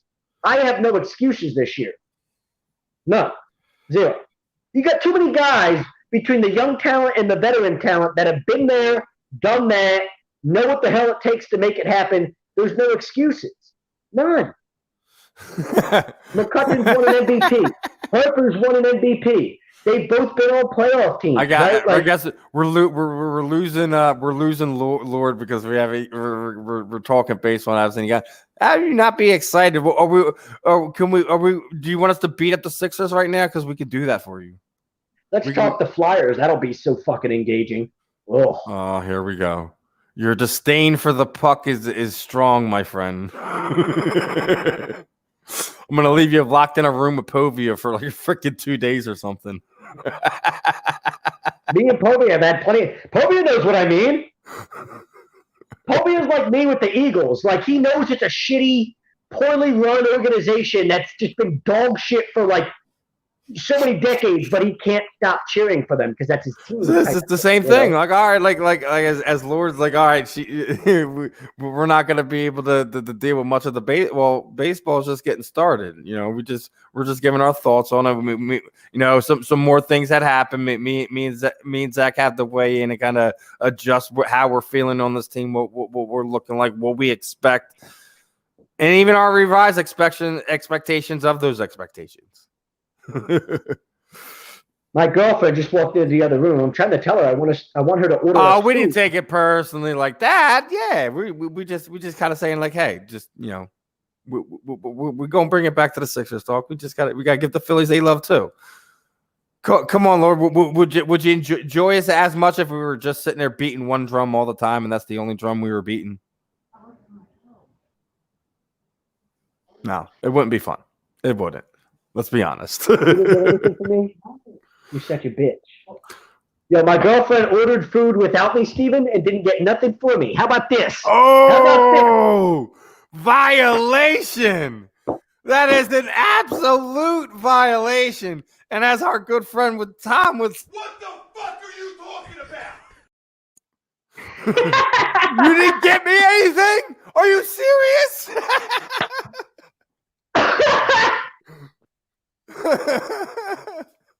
I mean, come on. That's cold. That's cold. What did you do? What did you do, brother? Oh, that's phenomenal. What did you do? I don't know. I feel like if I ordered food without her, I would have to sleep on the couch. You know what I mean? Like, but I'm just saying, what'd you do? Did you piss in her Cheerios this morning? What happened? No, I don't think she knew I wanted food, but I didn't know she was ordering either. So I don't. Come on, Jordan. We could at least. I mean, she could at least hopped in the chat like, "Hey, I'm grabbing this." I would have thrown it up for you. I should have said something earlier. You know, I don't think she can starve him anymore. He'll blow away. We'll order Domino's. It'll be fine. I'll have food to eat for the next few days. Let her know it's all in love. We still love her. We're just busting her chops. Oh, damn. Yo, I'm watching the golf tournament. This dude's hitting from the beach, bro. They're at Pebble Beach. He's literally down on the beach.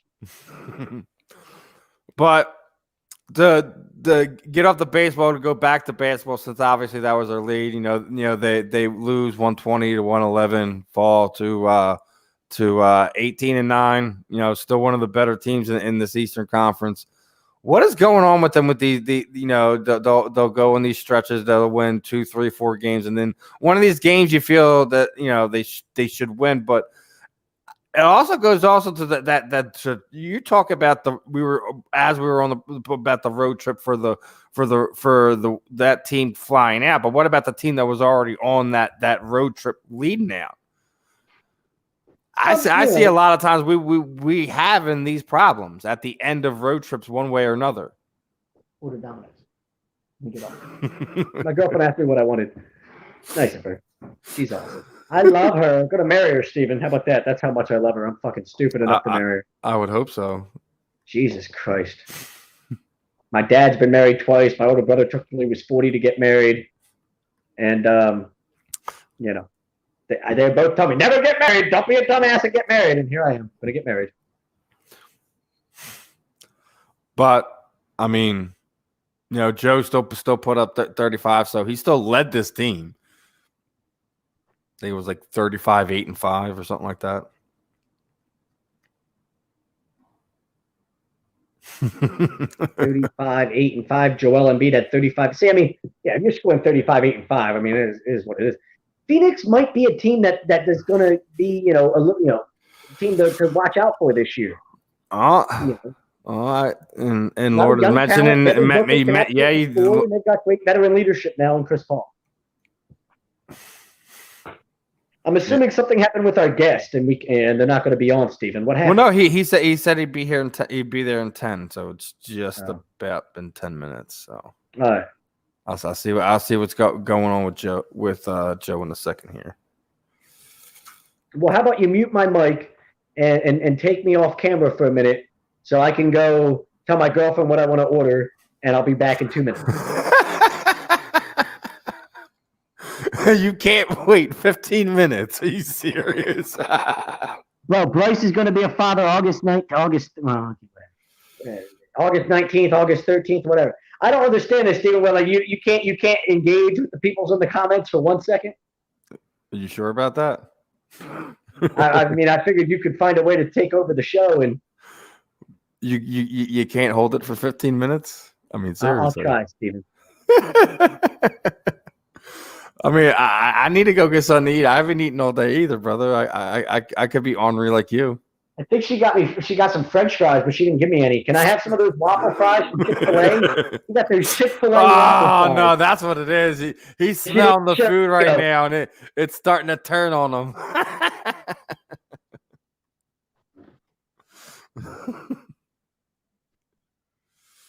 He said he's pulling up now, so you'll get your out in a second. We're all good. You'll get your out. Feed the monster burr. She broke you down. She brought me some fries. He's coming on now.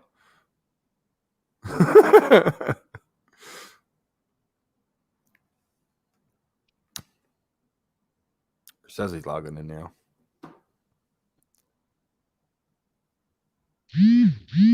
Aren't you? I mean, we were just talking about it. Benson is saying he's Mr. Lockdown, and I don't know what's going on there.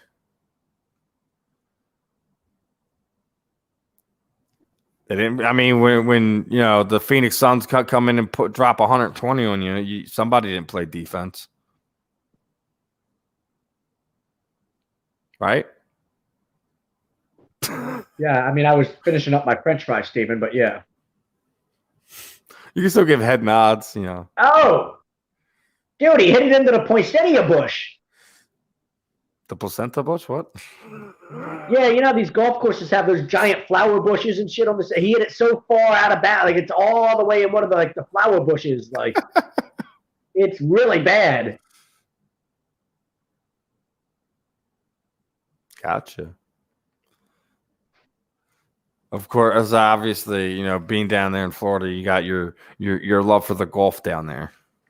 Well, I actually played. I was a really, really good. I was a junior golfer when I was a teenager and all that. I played baseball, and then I was a competitive junior golfer, and actually played in a lot of junior tournaments and all that. So golf was a big thing for me when I was younger. So yeah, I've always enjoyed golf, playing it, watching it, all that. But whatever, gets knocked from people like Tom who are like 4 for 4. It got to be 4 for 4. I was like, yeah.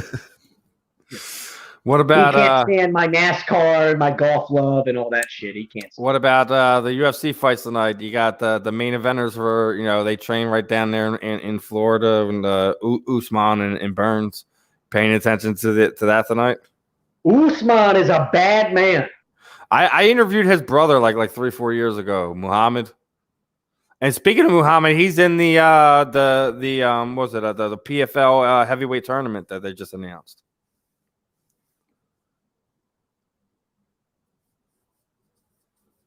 He's in the PFL. Oh my God!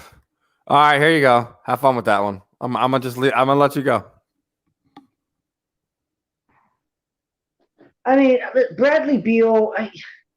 Okay, so what about I guess this idea because Bradley Beal's a superstar. I'm not going to sit here and be mad if we made a trade for Beal, but is what you're giving up with Simmons on everything else is that worth bringing in Bradley Beal? And I feel like people are looking at Beal like, oh, he can give me 30 a night.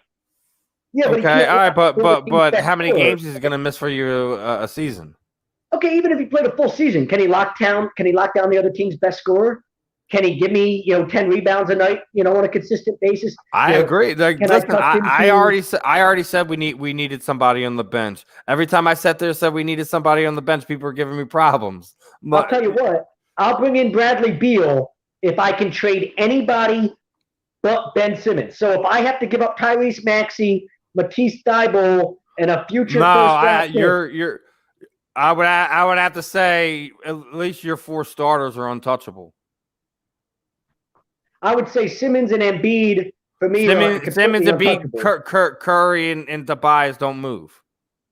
I mean, even if listen, if they really want, I just say we need somebody on the bench. It ain't no. Sorry, here's Joe. If they really wanted Tobias in that deal for Bradley Beal, I mean, I'll drive home from Florida to literally drive Tobias to DC myself. Like, I mean, really, that's like, I really will. Like, if they really like, we need Tobias Harris in that deal. That's not preventing me from making a Bradley Beal deal happen. But the whole point of bringing in Bradley Beal would be for me to have Ben Simmons, Joel Embiid, and Bradley Beal all 3 together. I don't know about TKO, but I got Usman as well. But with that being said, we're being joined by our guest for this afternoon, my man. How we doing, brother? You get everything going good? I know we at first we were going to do it on the phone, but you changed locations on me. Yeah. Nah, I'm doing great, bro. Thank you guys for having me. What is that background you got going on there, my man? That's big pimping there. Hey, you like that? Yeah. Hey, man. I need one of them for my house. But no, I work with the best of the best, man. This is my producer's spot, Blue Horizon Media. So I just that's why I was late. Purple Horizon Media. So I was running over here trying to get the high-end equipment. So Stephen, we have producers. Why can't our producers pull that one off? We don't got the funding yet. You just gotta let them know what you want them to produce. I put them on the spot. Oh no, I'm in trouble. That's funny. But I mean, definitely was looking forward to having you on here, my friend. Luckily, we connected over social media. Actually informed me that I actually ran into you one point in time when we first connected on Facebook. That obviously through grappling tournaments or whatever. Obviously, we crossed paths there at some point in time. Yeah, awesome. Yeah, so and then basically the last year's been interesting for everyone as far as the combat sport athlete goes. Highs and lows, canceled fights, and I like to talk to like some of the guys that aren't in the bigger promotions because people don't really understand what a lot of you guys go through, considering with everything that's going on. And basically, over the last I think 2 months, you've been able to get 2 fights in. Yeah, and I think in the last 3 months I've gotten 3 fights in. So it's definitely kind of uncomfortable how things have been. Most of us wish we could get some of these 6+ camp, week-long camps that all these UFC guys talk about, but in the smaller organizations it's just not like that. We got to be training all the time. We got to be ready to take a fight on 2 days or 2 weeks or a week. If we're not ready for those type of things, then we won't ever make it to the UFC in the first place. So it's kind of uncomfortable, but it's definitely going to craft a fighter into a UFC caliber fighter if they could endure it. Well, and that's the other thing that's kind of you get like you're saying, you have to take these opportunities, and so sometimes you get these opportunities where you get to showcase where your one for your past fight for LFA, you get that nice highlight reel, not knockout win there, for one of those promotions that you have the UFC has eyes on. So I got to ask you for that one. That was another extremely short notice. I think if I remember, it was within a week, if I remember correctly, right? Yeah, it was the Monday in the fight. No, it was the Sunday or Saturday, and the fight was Thursday. in Kansas. and I live in Texas. So I was like, okay, 6-hour drive, which means my my weight cut's gonna be a little bit difficult, because I got to be at weight before I make the drive, so that sucked. So normally I fight at 170, but that was a 185 fight, and that was challenging for me to make that weight just because of how the timing was. But, it is what it is. That's what the fight game is. And, again, you got to be ready for those type of opportunities to get the big show ones.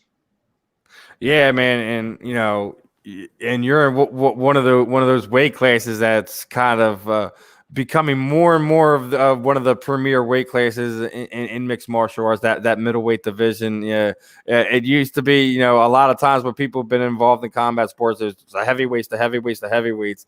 I'm starting to see, at least over the trend over the last 10 years, we're going to lighter weights, and it's not the heavyweights, it's not the light heavyweights. Because the light heavyweights had a nice little run there for better part of the last like 10 years or so. But yeah, they're still in there with Jan. I mean, John's taking a walk, so it looks like you're gonna get some new blood in there. And that's gonna be interesting. But not to change the subject, I definitely feel like the light heavyweight is actually getting a little bit more interesting. But I know what you mean. They did take a little tumble recently, but they're definitely becoming. I mean, I'm just saying, like, it's always been fun. Like, that division's always been fun. Like, when you go back and from Randy and Chuck Wars, from the early days to Tito Ortiz, and then you have the run of the 205 belt just kind of going through. You couldn't keep it. Somebody like it was like Rashad Evans got it, then Forrest Griffin had it, then Forrest Griffin, like it literally, like it couldn't stay with anybody, and then finally John got it.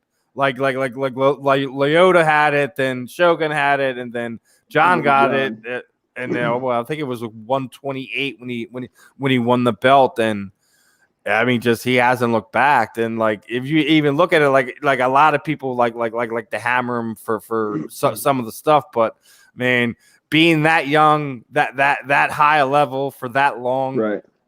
We all stumble at some point in time. Yeah, no, but that's when the division got a little boring, when he was just hanging in there. It's weird. Well, weird. It should have been. It should have got fun. Exciting, right? That was weird, right? It should have got more exciting. But no, it's exciting now that it's like up there for grabs, and you got Israel jumping up trying to take it. So. But I also say, like, you even think about that, like go look at lightweight, like when Frankie Edgar was running it for a while.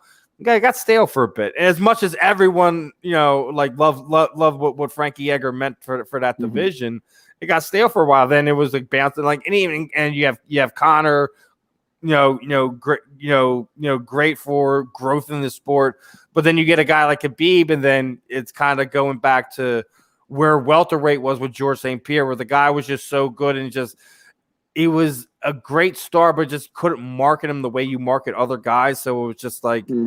He didn't. I just think he just doesn't resonate with a whole lot of. I don't know if it's an American thing, because it can't be, because obviously Connor's an Irish fighter, and he's been one of probably the biggest superstars in the United States, let alone in his own country. But then you get guys like George St. Pierre, for whatever reason, I just don't feel like he ever really resonated well here. And like, for whatever reason, Khabib's an absolute animal as far as like being a mixed martial artist, and it just doesn't seem like he kind of gets that recognition, and it's duly so. I just don't think he has the body work. Like some people are like, oh, well, Khabib's the GOAT. Like, how can you walk around and say that when you have John Jones still walking around?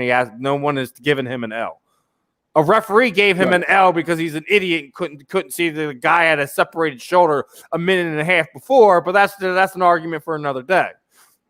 But John, like we talk about, like the GOAT talk gets thrown around in any sport we talk about, regardless if we're talking football. Is Tom Brady the greatest quarterback? Well, we debate that on sports talk all the time.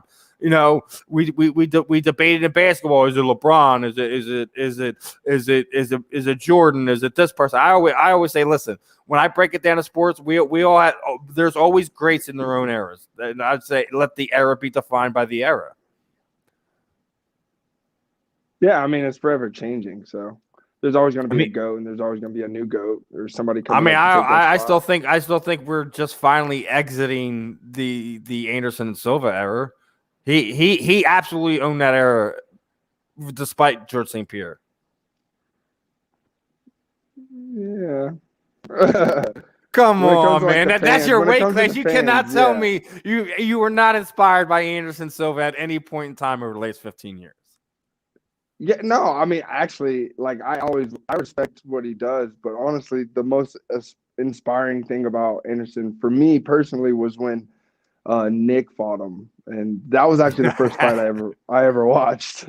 And I thought it was a joke. I was like, "Whoa, is this a joke? Like, what is happening?" I knew that was gonna happen. Like I've watched Nick since, like, Pride, early Elite EX days when when MMA was still like holding on grips of getting on TV and blowing up. Yeah. And I remember watching watching this sport from the beginning. And when I said, I'm like, this is gonna be bananas, because Anderson plays that whole dog and pony game where he likes to play you in and get you to bite on some of the stuff. Nick does the same thing but he just does it in a totally different way. And was not surprised by that fight. Was not surprised by was that real? Yeah, that was real. He was like, come down here. I ain't scared. What are you gonna do?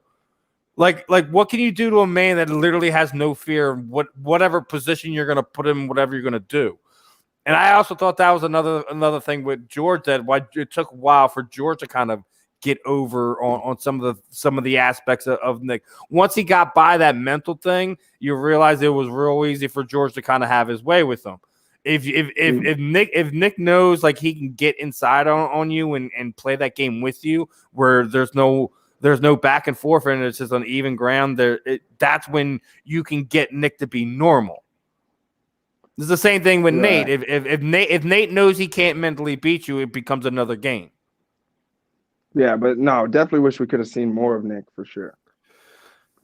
Apparently, we're gonna see more of at least one or both of them soon. I've been seeing his trainer posting a lot on Facebook. Been talking a lot of smack as he normally does. So I guess we're gonna see one of the brothers from the 209 reemerge. So I guess that those are some more guys you take some of your inspiration from, the Diaz brothers from that era. Yeah, those were from that era. Those were definitely the ones I was watching. They were like game. They were kind of like the Jorge Masvidals of that era.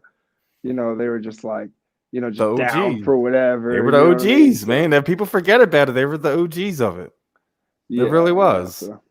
It was fun. It was a fun time in combat sports when it was really growing like that. But now it's just like you get to the point like obviously the UFC is the obvious goal, but like is it the best thing financially for every athlete to kind of look to play that game, when you're seeing some of these other avenues you can kind of maybe not have to jump through all the hoops that you have to do the UFC and still be paid as a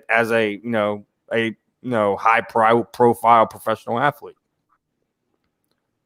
I mean, for me personally, going to the UFC would be the best thing for my career, just because I'm not just a fighter. I'm also a teacher. So making it to the highest level like I plan to, and winning a championship and defending it a few times, that's going to be the best thing that'll ever happen for me.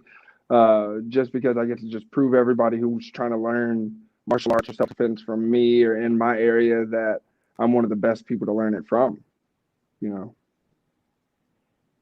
So it's not just the goal of being there; it's also the reward of the people who put time into you, who look up to you, is also another driving factor of why, right?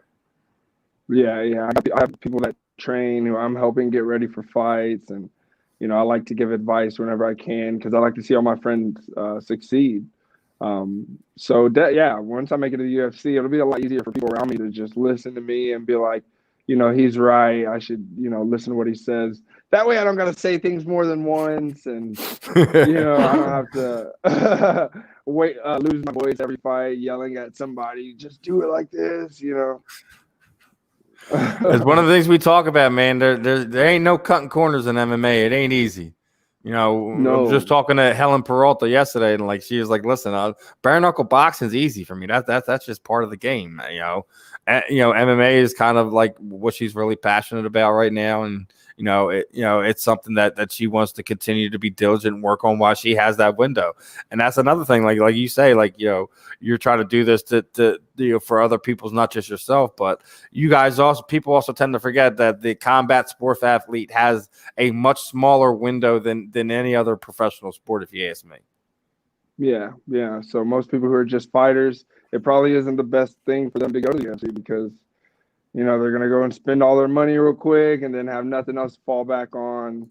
Not just that, not just spend their money real quick, but also maybe not just, get to where they won the goal. They didn't get to accomplish this goal that, you don't get the right matchups, haven't bad training camps, bad management. I've seen so many stories of athletes it just doesn't go the way they wanted to, whether it's just bad luck, whether it's just, being around the wrong people involved in your career. There's just so many things to watch out for in combat sports outside of punches, kicks, and everything that goes on inside the cage, right? Right, definitely. It's a different beast, man. But I wanted to get your thoughts on some of the other current stuff that are going on. Obviously, I was just talking bare knuckle boxing. They just had a big event last weekend. What were your thoughts on that? We were talking about some of the OGs. Chris Levin got his last fight there, and a big win over Quentin Henry there. He's going to be like doing a mentorship thing with them with that.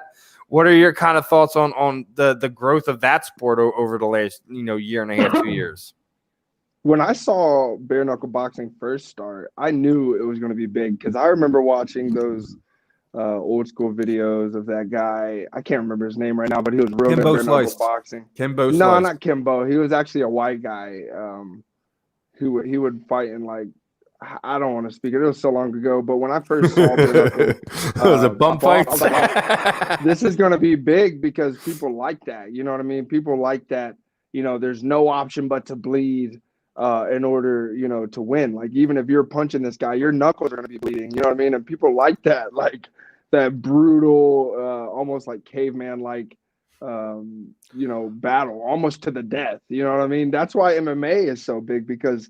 You almost are killing the other guy. You know what I mean? If there wasn't a referee in there, I mean, I think at least in my opinion, at least in my opinion, I think I think there's a slight difference between the MMA crowd and the bare knuckle boxing crowd. The bare knuckle boxing crowd are just like I mean, I don't know if it's like just if I want to the word in here is like bloodlust or something like that, but it's just like they're a different type of fan. I'm just gonna say it like that. I feel like they're the old school fans, that fell off of UFC when the new school happened. I feel like that's who is like all. Yeah, I kind of agree with that one, and there's nothing like I'm not a fan of bare knuckle, but I have some people that I know that fight, like Johnny Bedford. I got to watch a recent fight, and he lost, but it's really a controversial loss. But he looked great to me. He could have had a faster start, you know what I mean? But he looked phenomenal to me. But that's mostly why I look at bare knuckle. Other than that, a little too. I don't even think he's going to have a chance to run that back with that either, because I actually think Reggie Bennett's going to take that belt from him. Yeah, well, then if that's the case, he'll definitely get his belt back because Homeboy is not going to beat him. Not after he got clowned on the first time. Like I said, I don't know if he gets to run it back. Like I said, I like Bennett. If he gets the title fight, he should be the number one contender. We'll see how that one goes out. But yeah, if Bennett gets the title, then that's gonna be a fun fight. If you get to see Johnny and Reggie throw down, oh my gosh, yeah. That'll be. I remember seeing them trash talking each other in one interview one time. Yeah, but that's what I'm saying. But listen, it's trash talk. But them dudes are, like I said, they're different people, man. You don't they're how people are saying like Chris Lieben was made for bare knuckle boxing. Like those guys were made to be in the sport. Yeah, straight up. Johnny Bedford. I'll never forget. I was talking to him before one of his first bare knuckle fights. I seen him. I went to his gym to train, and I remember I asked him. I was like, "Hey man, are you ready?" And he's like, "No," but he's like, "It's just another fight. I've had a bunch of those." I was like, "Hey, yes sir." Hey man, Hey, and Johnny's one of those guys. He's been on the biggest stages, and for him to sit there like, no, but it's a fight. It doesn't matter. Yeah, like I mean, if you really think about it, it's like it actually should be an easier fight because he's been so used to people freaking kicking him and trying to take him down and stuff like that. Like I just think it from the guys who the athletes who come over from MMA, like it's easy to make that transition. Like you're seeing a lot of them. Like it took Paige probably to that last round before she finally started getting it. And I guess that's something I got to ask you with a lot of all this craziness going on, and certainly will ever catch you in the in the toad line? Absolutely not. Whoa, hey man, I guess to each their own. You just like to do the MMA thing instead, right? Or you just like need to have something restricted. over the knuckles, so you don't want none of that. Nah, I just don't like being restricted, man. I train in a bunch of different arts. Like I did a Muay Thai fight, and I didn't enjoy it at all. You know what I mean? No takedowns or nothing. Yeah, I was like, not my style. I definitely need to just be doing the whole thing. Hey man, you saying like you'd have been able to do fine back in the early days in the Valley 2 Ruse. I would have loved it. I'd kick a guy in the balls any day. Let's do it. Let's do it. Oh man. Now tonight, man, like again, we got Usman and Burns. Is gonna be a fun one. My man Brian Kelleher is my favorite MMA rapper is gonna be on there. I guess I think he's on there. I think is it Simon he's fighting? That should be another fun one too. What rapper did you say? Brian Kelleher. You don't know? He's one of the MMA fight. The guy that went to a different weight class recently and fought. Yeah. Brian went up. Yeah. You never heard him rap? No, I haven't. Oh my god, dude! You got to Google it afterwards. Yeah, dude. I'll be catching his Twitter sometimes. He be freestyling and stuff. I'm like, oh, okay, Brian, do your thing, brother. Actual bars or what? Actual bars? He's all right. He's nice. Okay. Yeah. Okay. No, I didn't know that. He's nice. Yeah, I got to give Brian a little love there. You know. I mean, to each their own. Like I said, if you got the skill and talent to put yourself out there to do it, man, you're gonna find somebody who enjoys it. Yeah, no, if you got goals, man, chase them for sure. Now I gotta ask you, bro. Like the nickname. Who gave you the nickname? Was that you? Was that your teammates? What's up with that, man? I gave that to myself, man. I remember my coach was asking me, "What's your nickname going to be?" And I knew instantly. I was like, "Nickname," and then everybody was like, "It has to be, like first name, the last name, And I was like, I'll just do Ugly Man Joe, And I still have an issue like with the announcers, and they'll try and be like, Joseph, Ugly Man Joe, Holmes, and I'll be like, no, dude, it's just Ugly Man Joe. But I came up with that myself. Me and a bunch of guys in college, some of my closest friends, we were like, just doing our thing, and then we came up with Ugly Man Gang. And then that was just a group of us who were, getting invited to parties and showing our faces and, stepping out and looking nice, stuff like that. But, and then eventually it, went further, when people were always calling me Ugly Man or something. So I knew instantly. So how's that work with the ladies though, man? I got to ask, how's that work with the ladies?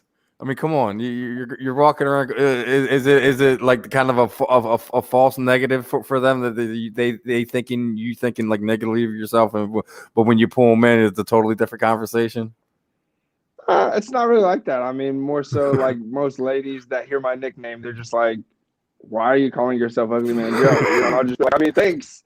That wasn't the point, but it's just my nickname. You know what I mean? Hey man, like I said, we all got our own. Like, I mean, at least you're not one of these guys that just kind of try to run with this narrative of like of trying to be like super macho nickname or some type of like. Right. You always see like the Destroyer, or, those ones are always it's like why what can we pick something else? I mean, in their defense, we're doing something incredibly scary. You know what I mean? Stepping in that cage, fighting someone is, I tell people all the time, probably one of the most terrifying things I've ever done in my entire life. So if you have to do, like, I notice a lot of people have to do certain things to, boost themselves up in preparation for what's about to come, and I don't judge at all, so I think that's where most of that comes from, like people making those, like you said, the Destroyer, or, the whatever. That's just kind of like a thing just to, like, kind of encourage them, make them feel big in a way, you know what I mean? But I take pride in just being myself. Ugly Man Joe is who I've been since before I was fighting, so. And the other side of that is, like, outside of the fighting realm, outside of the coaching thing, like we were talking about before we got you on here, the gaming part is also another layer to the onion that is the Ugly Man Joe. So yeah. What's your poison when it comes to the gaming world, bro? Right now I'm heavy in the most irritating games in the world, Call of Duty and Apex Legends. So. Two of the most aggravating games of the world, but I enjoy them. And there's a lot of cheaters out there, and I'm a fighter at heart, so to be in a game and sometimes get the chance to kill a cheater makes my heart happy. So I'll probably keep playing. But yeah, I mean, I'm Ugly Man Joe Gaming on Facebook. Everybody can go and check that out. That's brought to you by Purple Horizon Media. All of those are on Facebook, Ugly Man Joe Gaming and Purple Horizon Media. So. Yeah, man, just excited to be doing and getting paid to do the things that make me happy. Gaming something I love to do, and fighting something that I love to do and I'm destined to do. So just enjoying life, man. It's a rarity. You get to enjoy getting paid to do what you love to do, and not being paid to do things you hate to do. Yeah, you know what I mean? I even do security on the side, you know what I mean? Because I have a kid, so I work a legal job so I can pay child support and stuff like that. But I even enjoy doing that. You know what I mean? I go and just, hang out until something pops off and I'm getting paid to do it. So yeah, just be happy about what you're doing, man. But what's next for you, man? Like, like we already talked about, you've already had a bunch of fights here over a short span. Are you taking some time off? Are you training? Are you actively looking for something? What's kind of next on the plate for Ugly Man Joe? I am definitely training full time as always. Trying to stay ready for a fight at any notice. I'm definitely healthy from my last fight a couple weeks ago. I had leg issues from some of the leg kicks I took, but I'm about 95% healed from that. So ready to take on any offers. I'm signed with Iridium Sports management agency.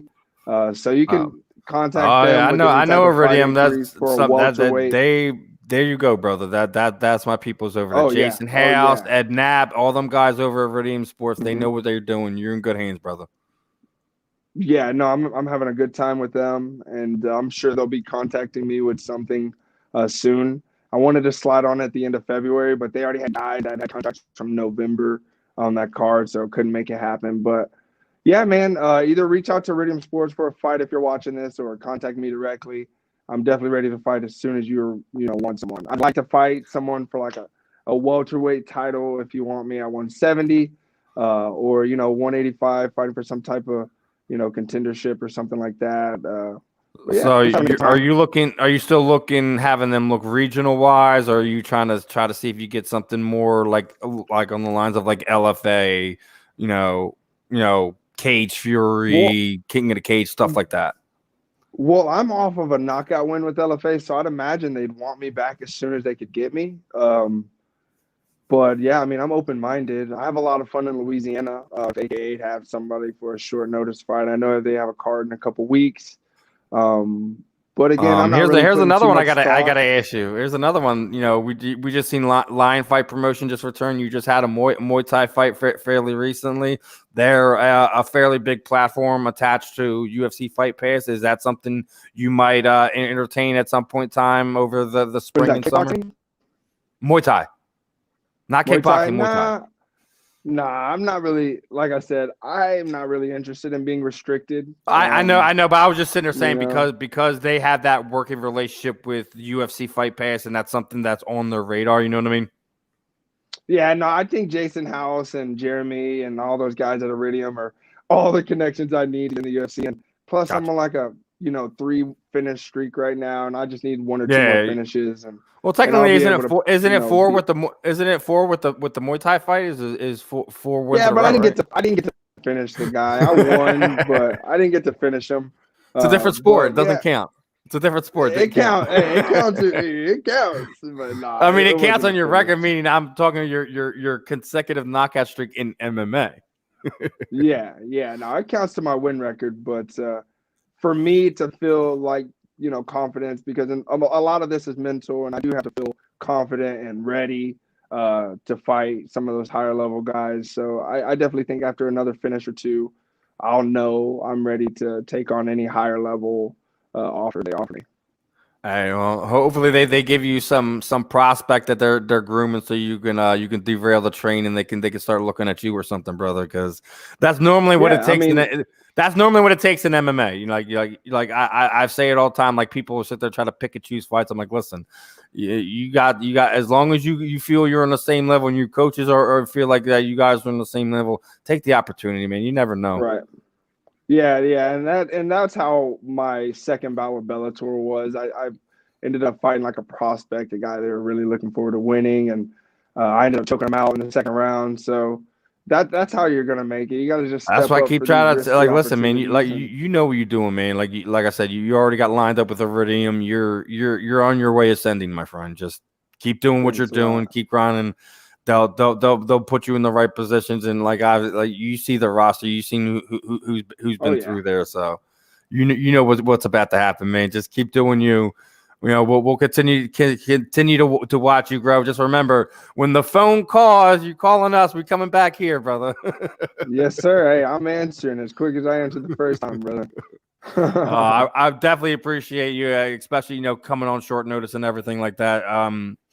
Other than that, I'm pretty sure you shot out all your social media sites. What I typically do, anything you want to say, you already shot out your management. Anything anything you else you want to tell the people that you haven't already. The time is yours. And again, you can follow me on all social media networks at Otherman Joe. That's Facebook, Instagram, Twitter, Snapchat. My Twitter isn't great, but I have a Twitter. I'll get on it more actively. But also shout out to my sponsors, Shake Tech.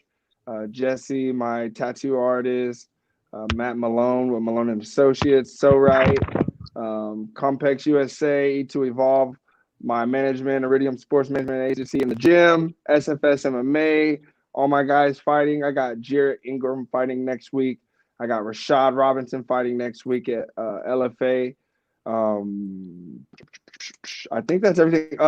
My producer, Purple Horizon, and Bodyguard TV.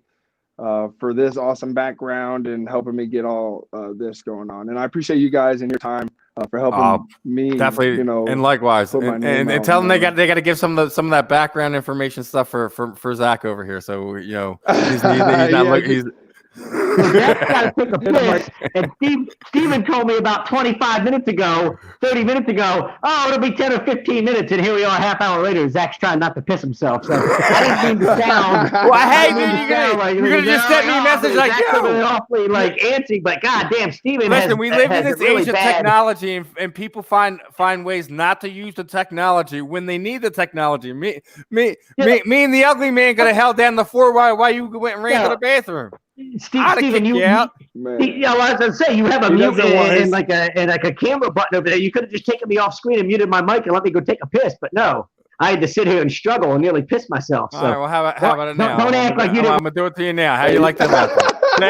There. You want to be going? Love you, brother. Love you so much. He wanted this to happen. Nobody. he was enjoying. He I'm had he was like back over there struggling, and he was enjoying the whole thing throughout the whole interview. He's acting like he's listening to me, but he's just laughing his ass off at you. Brother, man, it's been a fun time, man. Like I said, we always have fun over here at A2D. We're gonna be having you back on here again soon. Let us know when you get something lined up, or when I see it come across my timeline, I'll reach out to you and we'll get you back on here again, my friend. Thanks so much, bro. Just about to go live on Ugly Man Joe Gaming on Facebook. If you want to check that out, go ahead and do so. Thanks a lot, you guys, for this opportunity. Pleasure is ours, my friend. You have a good one. You do the same. Peace. All right, everyone. That was my man, Ugly Joe Holmes. Yeah, you're ugly, Holmes. Now I gotta go pee. All right, let me wrap this one up. I think I tortured Mr. Burr quite long enough. Oh. As always, we're brought to you by Specialized Physical Therapy. Want to shoot out all our sponsors: Body Check Wellness, Sunrise Detox, and also, guys, please make sure you guys show some love to our guys over at All Campus. If you have not donated to the GoFundMe, please do. There's going to be all kinds of prizes that we are going to be giving away between us and that All Campus is going to be doing for donations. So make sure anything you can do. Oh wait, here it is. I'm pulled up here. So pull it up in there. There we go. Make sure you guys are showing them some love. Our friends over there at All Campus. But other than that, another fun one in the books. Zach got the vent. I got to torture him a little bit, both with our topics and everything else in between. He's going to murder me next week. So if I'm not here, guys, just remember it was this guy over here. I'm Steve. He's Zach. Make sure you guys are tuned in for all the rest of the program this afternoon and evening. Peace out, guys.